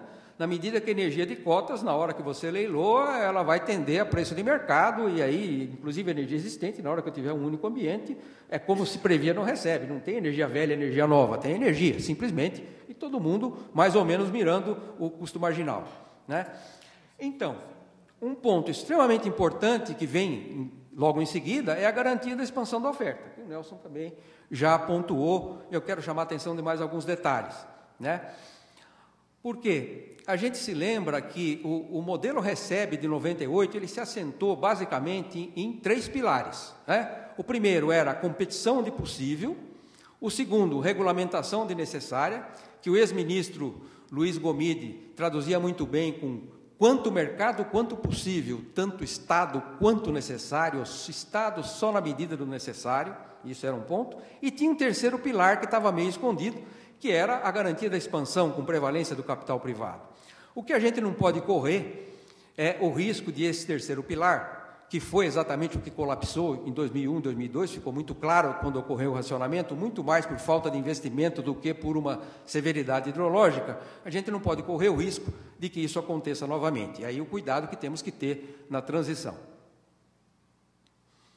Muito bem. O problema é que o financiamento da expansão exige contratos muito longos, são os PPAs, pelo lado dos agentes emprestadores, contratos esses que não encontram facilidade de alocação, não na duração usual no mercado livre. Algumas possibilidades regulatórias, aqui também arriscando fazer algumas sugestões, eu visualizo. A primeira é um tema que já chegou a ser estudado, chamado certificados de energia.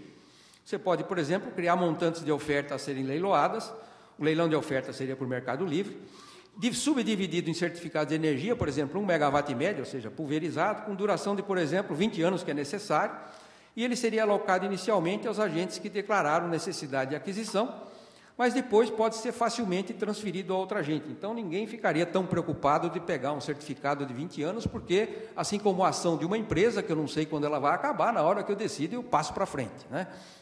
Essa alternativa, no entanto, se fosse a única, ela certamente ia esbarrar na dificuldade de expansão de projetos estruturantes. Por exemplo, pois pode não haver o mercado chamado declarado suficiente para sua viabilização, no momento que a EPE, que olha para o sistema e para o bem do sistema, entender necessário. Também a gente podia ter dificuldade para realizar os chamados leilões de nicho. Por exemplo, hoje, leilão solar. Por quê? Isso é importante para a matriz energética em determinada direção, mas, evidentemente, envolve uma energia um pouco mais cara, e se simplesmente oferecer voluntariamente para o mercado, ele pode ficar de braços cruzados esperando vir um leilão de energia mais barata, e a gente não vai conseguir expandir a matriz na direção que deseja, e o Brasil precisa disso. Então, porquanto a gente pode, então, ver uma outra situação regulatória possível, ou solução regulatória, que seria, de novo, a questão de separar energia e lastro, com o sistema assumindo os contratos e dando as garantias. Aí é muito parecido com a questão dos contratos de capacidade, né? E, na sequência, se pode leiloar o lastro aos agentes, quer dizer, não é uma energia de reserva, porque ela, por exemplo, existe, todo mundo paga, mas não dá lastro para ninguém. Nesse caso, o objetivo é justamente ter lastro e poder leiloar aos consumidores. E podia-se criar, já que tem encargo de energia de reserva e sempre vamos ter, eu chamei aqui de encargo de diferença da expansão. Por quê? Porque vai haver sempre, para bem ou para o mal, um saldo entre as receitas provenientes dos leilões, que você vendeu o lastro, e as obrigações que o chamado sistema assumiu com os geradores, que, por sua vez, usaram aquilo para dar garantia para os emprestadores, garantia por 30 anos, etc. Então, esse modelo acaba se assemelhando bastante ao modelo que existe em alguns países de comprador único, mas ele tem aqui bem mais nuances do que o modelo mais simples, chamado de comprador único. E a gente poderia, como terceira hipótese, deixar por conta das chamadas mãos invisíveis do mercado, como diria Adam Smith, mas aí eu acho que nós não teríamos exatamente garantia de expansão. Alguns países que tentaram ir por esse caminho, achar as mãos invisíveis, não encontraram e deram ré, né? Então, acho melhor a gente não correr esse risco. Muito bem, para finalizar os pontos que eu reputo de capital importância, eu vou chamar a atenção agora dos benefícios, que eu chamo de extremamente relevantes para a liberação do mercado livre, que é, no caso das distribuidoras, a redução do risco financeiro. Por quê? Temos um problema. Distribuidoras, hoje em dia, prestam um serviço de comercialização para os consumidores cativos e não são remuneradas adequadamente por esse serviço. Isso já foi pontuado pelo Nelson, pelo Alexandre. Muito bem, os riscos financeiros que são inerentes ao serviço de comercialização, com o agravante de que as distribuidoras são agente arrecadador de vários outros agentes. Por exemplo, geradores na parcela que se refere ao consumo de energia dos cativos, também do Estado, que são os impostos, e ela é afetada, quando ocorre uma inadimplência, pela parcela de todos os demais, porque a sua obrigação de repasse não se altera, quer dizer, ela banca a inadimplência integralmente. Em eventos de grande abrangência, decorrentes de situações de elevado estresse sistêmico, como tivemos recentemente, esse mecanismo de carregamento financeiro que está previsto, em princípio a distribuidora teria neutralidade quanto a isso, e existe a chamada CVA, que é a conta de variações da parcela A da tarifa, ela pode não ser insuficiente, ela pode ser insuficiente, como aliás foi, e teve que criar todo o mecanismo, a CCE virar banco e vai por aí afora, né, para poder resolver o problema, e para que se conseguir ter a chamada neutralidade tarifária presumida pelos distribuidores, porque elas vão ter que recorrer a financiamento à taxa de mercado, porque ela não tem capital de giro para bancar isso numa situação de maior estresse, e na hora do reajuste ou revisão recebem de volta via indexação por Selic, e evidentemente, né, ficam com a diferença. O OC, por sua vez, que é o custo médio ponderado de capital, que é calculado para remunerar o capital investido da atividade de distribuição, não reconhece esse tipo de risco na sua formação para o caso brasileiro. Sob esse aspecto, a liberação dos consumidores cativos ia transformar as distribuidoras, como já foi dito aqui, em empresas totalmente fio, o que, aliás, é uma tendência mundial. Quer dizer, esse seria talvez o sonho das distribuidoras, tomados os cuidados, né, para fazer a transição de tudo que eu disse antes. Muito bem, só para terminar, Ricardo, puxando agora um pouquinho a sardinha aqui para a área, digamos, acadêmica, nós vemos que há necessidade de uma proposta de um modelo regulatório que possibilite a quebra do monopólio de distribuidoras para comercializar energia, né, de baixa e média tensão, aquela que ainda são os consumidores ditos cativos. E, para tanto, se precisa de uma pesquisa. Essa pesquisa pode ser feita, por exemplo, através de um projeto com calma de pesquisa e desenvolvimento, feito em âmbito acadêmico.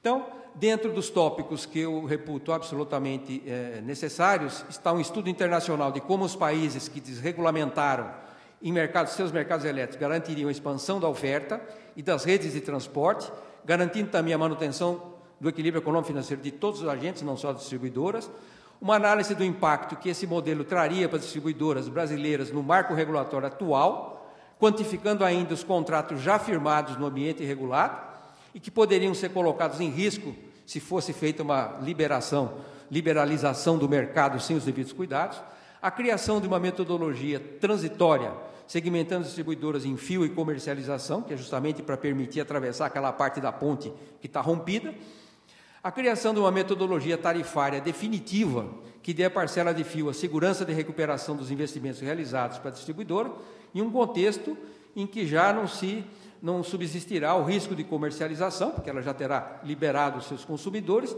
e onde deva se garantir a atratividade do negócio, independente das incertezas em relação ao crescimento de mercado, que nesse momento não existirá mais. Haverá que se considerar a total ruptura do modelo atual, tomando como ponto de partida o modelo regulatório que está vigente e considerando também, é lógico, outros aspectos que foram tocados também aqui nessa mesa, associados ao risco financeiro das distribuidoras em função do nível tarifário insuficiente, provocado pela perda de receita em função de penetração massiva de microgeração distribuída, por exemplo, chegando-se a uma solução definitiva para os desafios que a gente encontra atualmente. A relevância desse tipo de pesquisa é que a questão de liberalização do mercado de energia para todas as classes de consumo, obviamente, coloca em xeque a sustentabilidade econômico-financeira das concessionárias de distribuição, e nós ressaltamos ainda que outros movimentos bastante relevantes também comprometem a composição do atual nível tarifário das distribuidoras, e eu destaco aqui a microgeração distribuída, que está em audiência pública na ANEEL, a metodologia de avaliar ativos pelo VNR, por exemplo, também em audiência pública. Dessa forma, é extremamente relevante que uma análise global do modelo regulatório seja feita, preparando um futuro no qual estarão inseridas as distribuidoras de energia em um horizonte de apenas 5 anos à frente, que é quando se olharia uma liberalização mais intensa do mercado, enfrentando, se essa liberalização não for feita da forma adequada, a concorrência direta não só de comercializadores, como também de microprodutores, que poderão gerar durante o dia, consumir durante a noite, não pagando de forma suficiente o uso da rede. Isso teria que ser visto para o último não pagar a conta, né?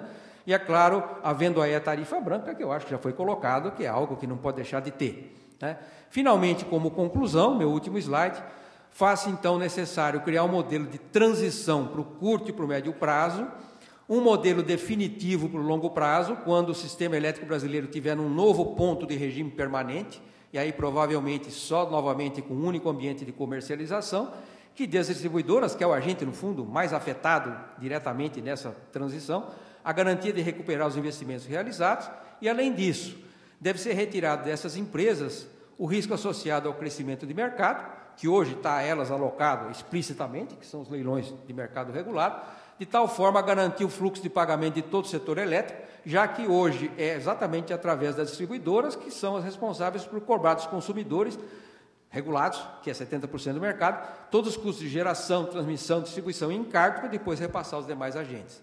Está aí, essa ideia é uma verdadeira pauta-bomba aí para a gente debater a respeito, e eu agradeço a atenção de vocês. Muito obrigado, Dorel. Nós temos ainda alguns minutos antes do intervalo para o coffee break, e antes de passar a palavra então para a plateia, eu acho que nós podemos deixar o debate com a plateia para logo após o coffee break. Eu vou colocar uma primeira pergunta para os nossos 4 apresentadores, e uma pergunta na forma de provocação. Nós somos aqui a Casa da Indústria, e eu acho que a visão do paraíso, aquilo que está lá na frente, difere, como vocês puderam ver, muito pouco, né? Um mercado liberalizado, onde todo mundo pode escolher. Só que nós temos a long road to paradise, né? Nós temos uma longa estrada até chegar lá, e essa estrada, o Dorel colocou uma ponte ali, que tem até um rompimento a passar. Nós estamos vivendo uma situação particularmente difícil no setor, com uma sobrecontratação, um excesso de oferta para as distribuidoras, situação que vai afetar não apenas as distribuidoras, mas todos os agentes do mercado. A gente pode voltar a esse tema mais tarde. Mas a pergunta que eu passo para os 4 debatedores nossos aqui é, bom, qual é essa estrada que leva até o paraíso? Quer dizer, qual é a extensão dessa estrada? Quanto tempo vai durar? E eu, consumidor, neste momento, né, o que eu faço? O Tiago usou uma expressão muito feliz agora há pouco, foi o bang bang, né? 1 ano e meio, pouco mais de 1 ano e meio, o consumidor estava brigando na justiça para voltar para a distribuidora, né? Porque a situação no Mercado Livre estava com falta de oferta, né? Então estava brigando com liminares para voltar para a distribuidora.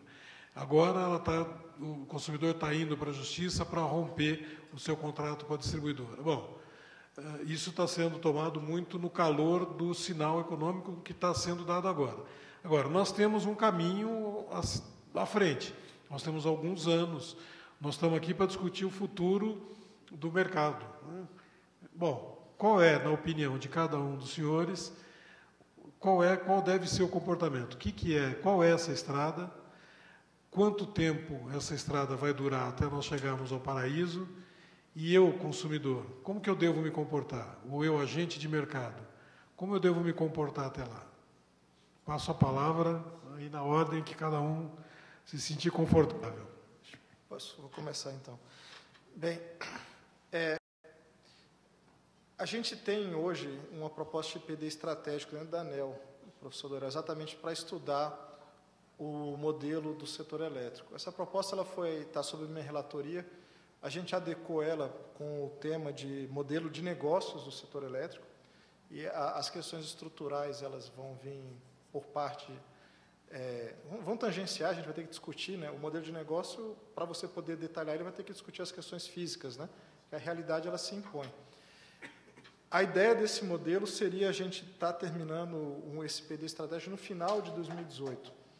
A ideia era que a gente tivesse um plano de ação, e o meu sonho é que todos os candidatos à eleição presidencial de 2018 chequem essa fonte e lá tenha as diferentes estratégias. Do ponto de vista ideológico, político-ideológico, o setor elétrico ele tem poucas nuances. A gente vai investir mais em planejamento centralizado, a gente vai deixar na mão do mercado, fontes alternativas, a gente quer segurança de energia, mercado livre, mercado regulado, qual é essa etapa, como é que isso se desenvolve. Mas hoje o que ocorreu, desde daquele modelo de 2004, que foi a última revisão estrutural, o que ocorreu foi uma série de emendas conjunturais. E essas emendas elas estão muito pesadas, elas estão sobrecarregando o modelo. Então, a gente não tem mais espaço de fazer muitas emendas. Então, é preciso parar e fazer uma nova revisão estrutural. Lá em 2018, a gente mostra como é que seria, para cada alternativa ideológica, o que é o arranjo. Não um monte de emendas, o arranjo conceitual para você ter um modelo. E aí, esses candidatos, eu acho que a energia elétrica é um tema eleitoral, porque é a base de toda a atividade econômica. Então, é importante que os eleitores saibam o que está sendo discutido. E, a partir desse sufrágio da legitimidade das urnas, seria possível fazer uma grande reforma, que é o que precisa. Agora, então, eu imagino que o horizonte seria para a gente estar com tudo pronto antes de 2018, antes de outubro de 2018, para dar tempo de influenciar nas eleições e para dar tempo do novo governo estar com o estudo detalhado e implementar. Agora, dito isso, eu ainda acho que alguns arranjos, ainda na base de emenda, talvez pudesse ser começado antes. E eu chamaria o detalhe aqui para duas coisas importantes. A questão da equilíbrio econômico da distribuidora relacionado com a parcela A. Os novos contratos de concessão hoje já prevêem esse equilíbrio muito bem arrumado. O problema é mais o ajuste financeiro. Mas nem todas as distribuidoras aderiram, só aquelas que tiveram a chance de renovar. Então, tem audiência pública na ANEEL, a possibilidade de todo mundo aderir ao novo arranjo econômico. Então, isso dá mais estabilidade. E aí também, agora, de novo, o disclaimer, é o Tiago, na ANEEL. Eu acho a experiência da bandeira tarifária muito rica, muito rica. A gente permitiu botar o sinal de preço de uma maneira em tempo real, para o consumidor poder decidir. Os números indicam que o mercado caiu, mesmo onde a gente achava que não havia elasticidade preço, o mercado caiu com a bandeira vermelha, e o mercado ou parou de cair ou voltou a subir em algumas distribuidoras quando a bandeira ficou verde. Então, talvez a gente tenha achado aqui alguma elasticidade. O que faltava talvez fosse informação, porque o preço ele era reajustado uma vez ao ano, então você não sabia que o custo estava caro, você continuava consumindo. E aí, depois de um ano, recebia a conta toda indexada para o Selic. Aí você fala, pô, mas está caro, vou parar de consumir. Mas não está mais caro, agora já está barato, já choveu. Aí você para de consumir e coloca a distribuidora numa situação complicada. Então, talvez radicalizar o conceito de bandeira com a tarifa binômio. A gente tem uma tarifa binômio que, pela lei do real, ela é fixa uma vez ao ano. Mas, usando o conceito contra a disponibilidade da bandeira, a gente poderia ter o custo variável fixado todo mês. E aí a gente tem a neutralidade plena, do ponto de vista financeiro e econômico. E isso pode ser uma etapa transitória, independente do modelo que você for adotar. Porque mesmo que fique regulado, é bom ter neutralidade econômica. E se você for para o livre, já deu o passo para desacoplar depois totalmente. O outro ponto que eu acho é que a gente precisa pensar seriamente na expansão para o livre. Independente de você radicalizar, e o mercado ser todo livre, ele hoje é grande o suficiente para justificar um modelo de expansão.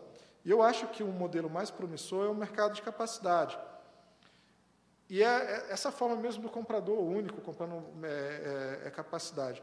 Mas talvez não precise do encargo novo. O ideal, por exemplo, poderia ser que o preço de liquidação de diferenças, o PLD, como ele é ex-post, o que o Alexandre falou de discutir os mínimos e os tetos, ele não fosse só o custo marginal, ele pudesse ser também o custo médio, quer dizer, o maior valor entre o médio e o marginal.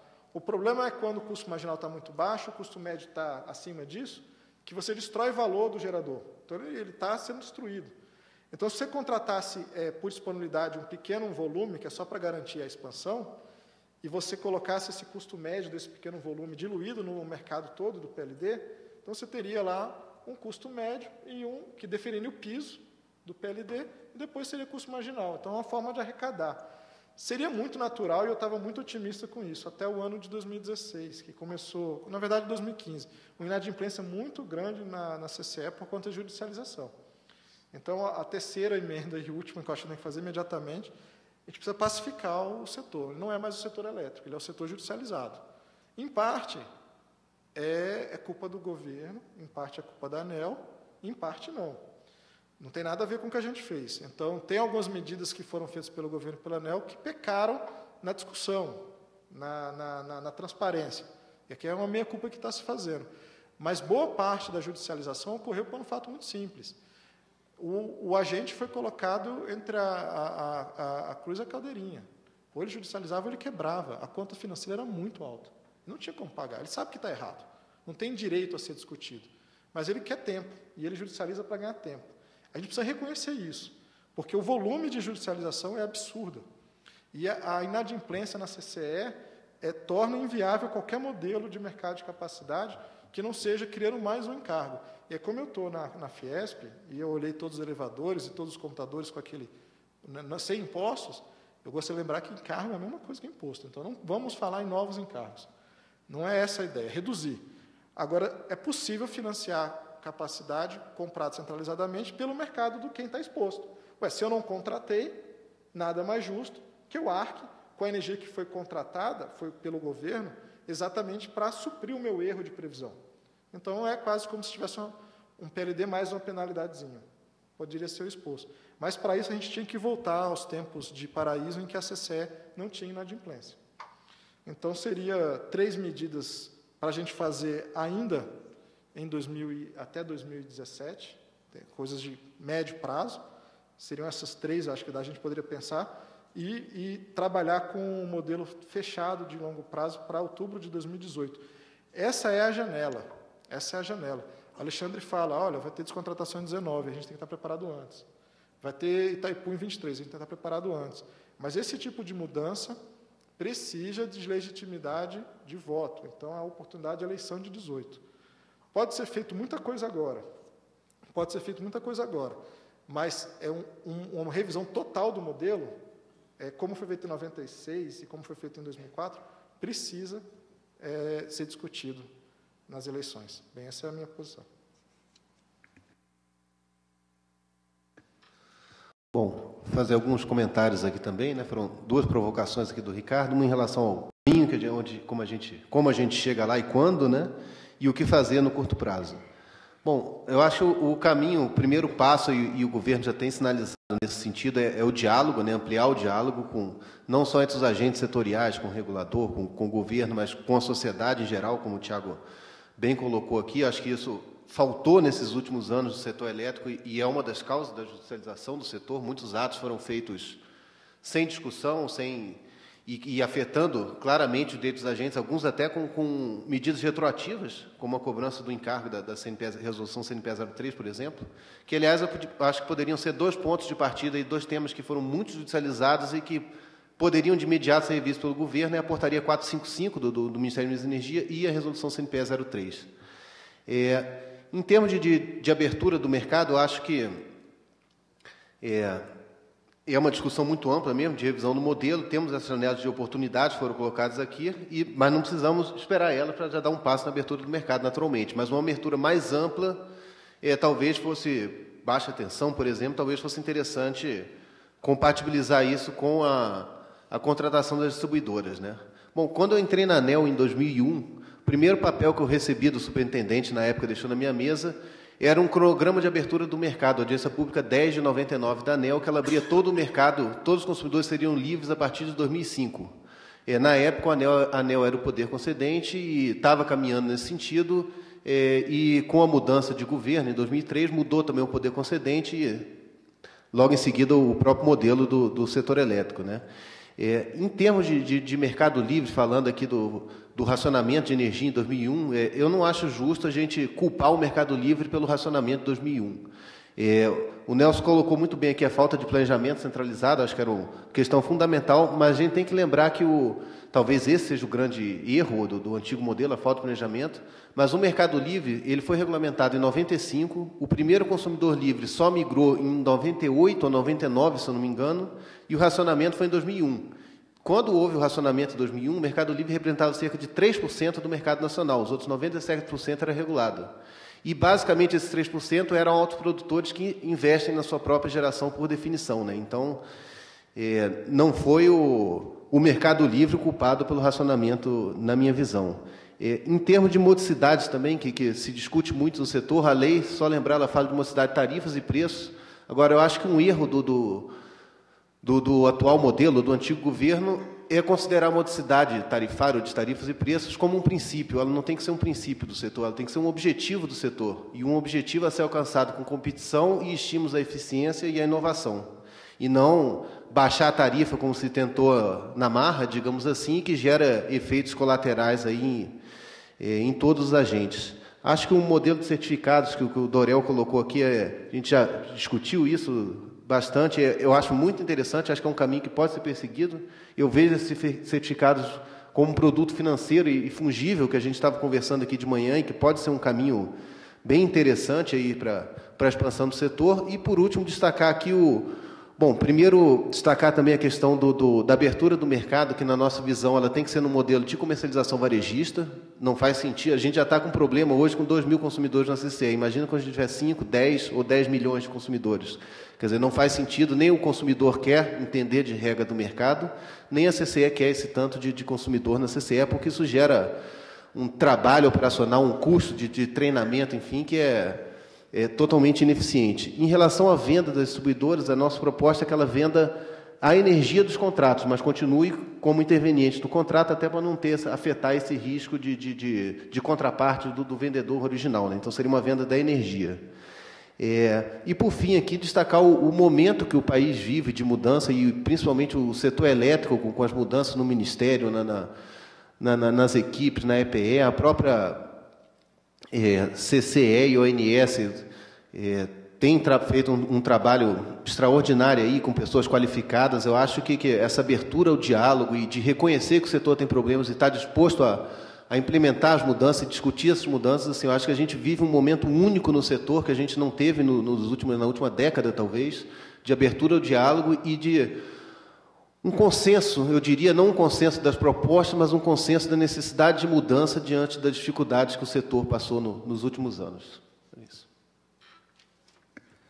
A questão do Ricardo, que pode, assim, sinteticamente ser traduzida, é qual a estrada para o paraíso, né, Ricardo? Então, eu diria o seguinte, isso remete a uma outra questão, que é a liberalização do consumidor. Ela deve ser compulsória, como em alguns países, ou voluntária. Tá?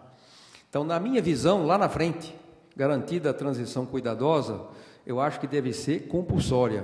Senão a distribuidora não vai ser empresa de fio. Se uma turma, por exemplo, aconteceu recentemente em Portugal, havia a liberdade dos consumidores poderem migrar, e eles, por questão até estavam acostumados, modismo, ficavam na IDP, não queriam sair. E isso gerava um déficit tarifário que tinha que ser equacionado, etc. Até o momento que Portugal, como país, teve dificuldades sérias e o FMI teve que dizer, olha, só empresto dinheiro se vocês acabarem com esse consumidor cativo, entre aspas, e tiveram que liberalizar compulsoriamente. Então, a IDP, Serviço Universal, que atende os consumidores chamados regulados, tem prazo para acabar, né? Ou seja, lá na frente, garantida a transição, eu acho que a distribuidora tem que ser fio, e acabam esses problemas.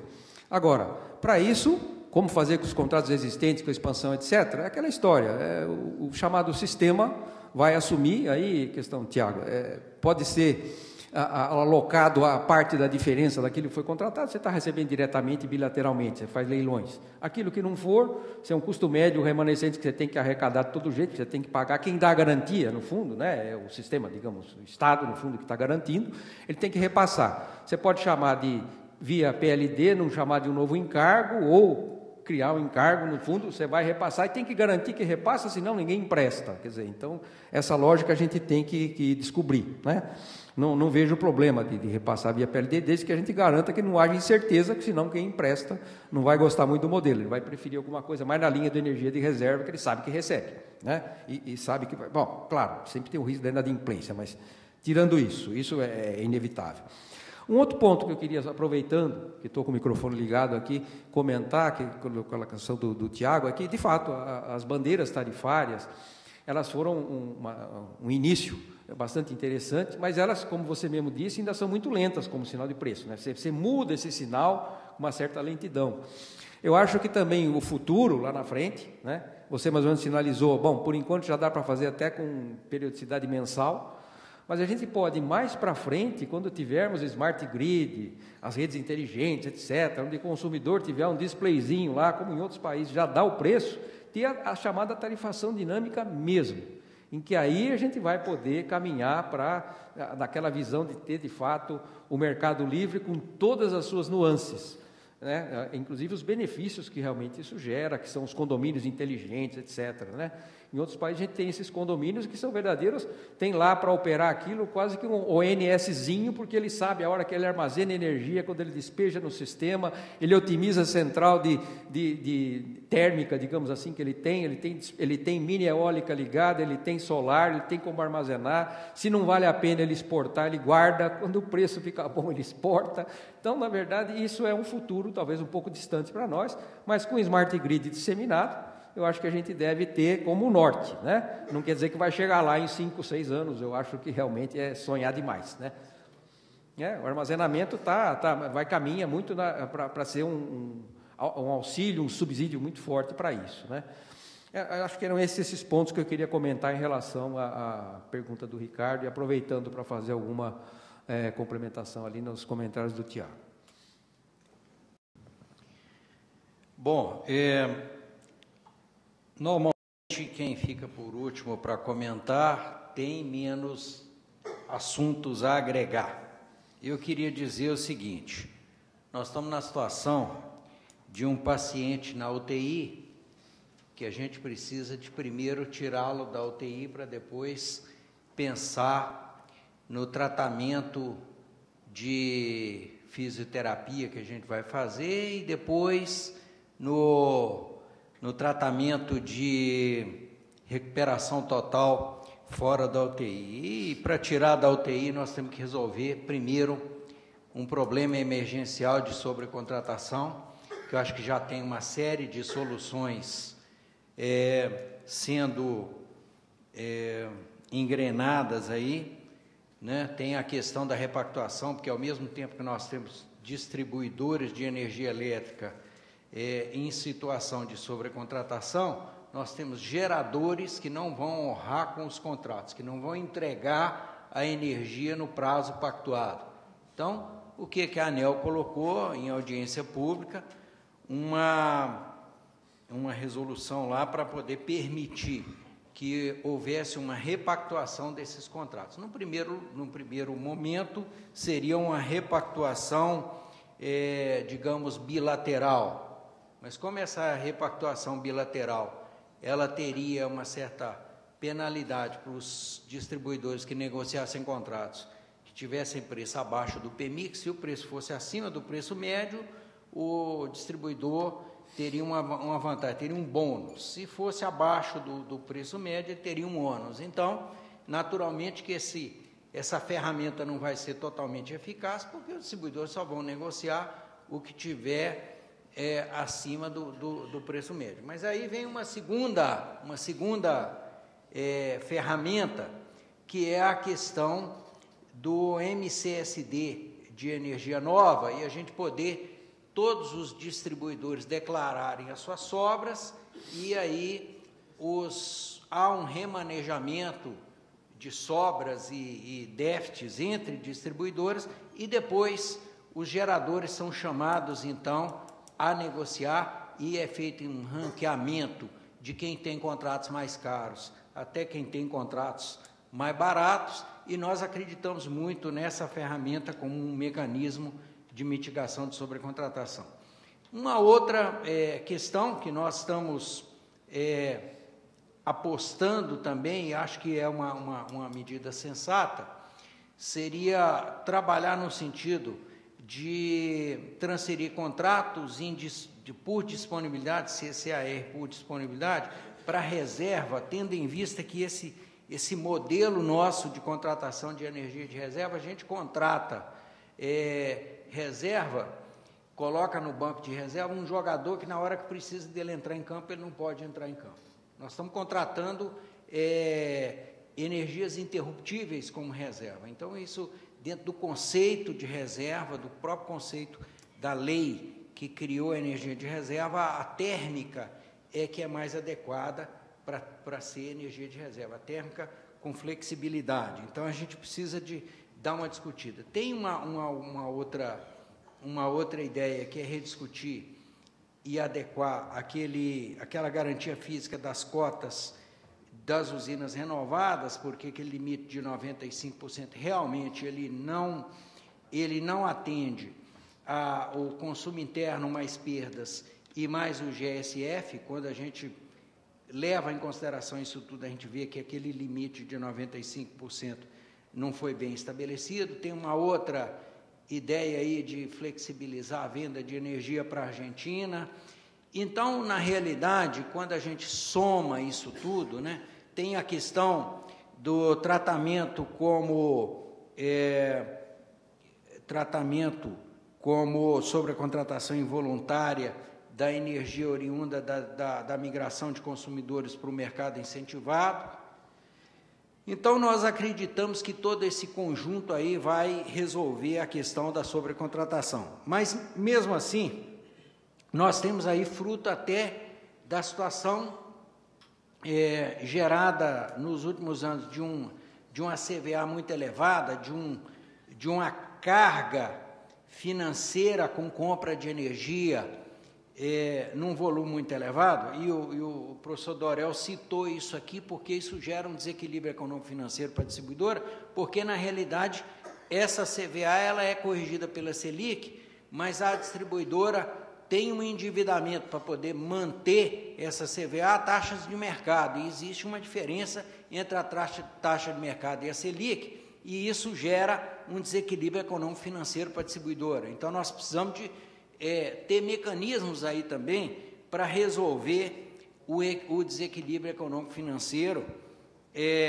das distribuidoras, que não é igual, cada uma tem uma situação e tem uma motivação diferente. Uma vez retirada aí o paciente da UTI, eu acho que nós deveríamos, eu acho que até em paralelo a gente já deveria estar discutindo isso, para implantar um novo modelo de negócio, uma nova regra de negócio, que eu acho que o caminho para isso é o P&D estratégico. Eu acho que nós temos que discutir de forma estruturada com todos os agentes, todos os stakeholders, sem excluir ninguém. Eu acho que tem que envolver aí consumidores, geradores, comercializadores, transmissores, distribuidores, toda a sociedade de uma maneira geral, para ver o seguinte: que tipo de setor elétrico nós queremos e como é que nós queremos que seja a alocação de riscos entre os diversos agentes do setor. Porque, na realidade, quando a gente fala em novas regras de negócio, a gente fala em pactuar uma série de alocação de riscos. E nós precisamos ter isso bem definido para evitar exatamente o que houve aí de judicialização nos últimos tempos, que praticamente paralisou o mercado, paralisou as liquidações lá na Câmara de Comercialização. Eu acho que está na hora de nós deixarmos, cada um deixar de olhar para o seu próprio umbigo e olhar o objetivo comum e ter uma visão compartilhada do objetivo comum e pensar o seguinte: o que é melhor para o Brasil? Qual é o modelo de negócios para o setor elétrico que vai trazer sustentabilidade? Qual é o modelo de negócios para o setor elétrico que vai ser melhor para os consumidores e que vai alocar os riscos de maneira que nenhum agente tenha a sua sustentabilidade comprometida, porque não adianta nada a gente resolver o problema agora também e criar um problema para o futuro, porque o que nós viemos fazendo nos últimos anos foram remendos no modelo anterior. Surgia um problema, a gente ia lá, corrigia aquele problema ali, mas não imaginava que daqui 2 anos ou daqui 1 ano surgiria um problema, às vezes até como efeito colateral daquele problema que foi corrigido.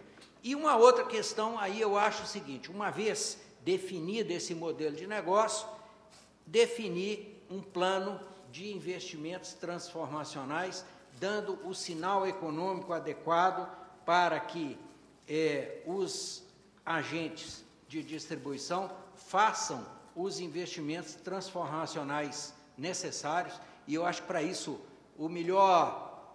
a melhor ferramenta é um sinal adequado, um sinal econômico adequado, para que façam os investimentos transformacionais no sentido de implantar uma rede inteligente, de implantar redes elétricas mais modernas que suportem esse novo ambiente de negócio que nós teremos no Brasil. Eu acho que há um certo consenso, todo mundo acredita que as transformações são inexoráveis. Agora, há dúvidas com relação ao tempo delas e há dúvidas com relação à forma de se implantar, mas que elas vão acontecer, vão. Mas a gente precisa ter um planejamento e uma base para que isso aconteça.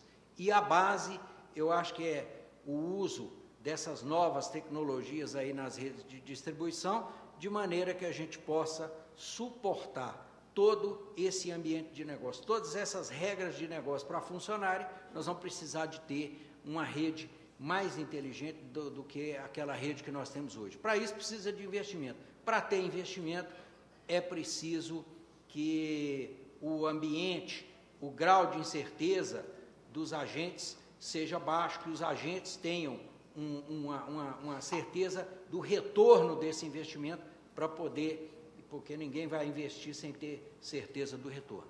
Então, era esse o meu ponto de vista aqui, Ricardo.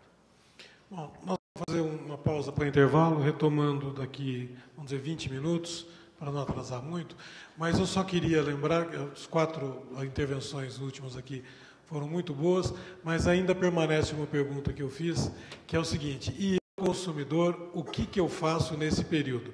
Quando a gente retomar, vamos retomar com essa pergunta. E eu, consumidor, o que eu faço? Tá bom? Só para que a gente retorne logo após o café. 20 minutos de intervalo, então.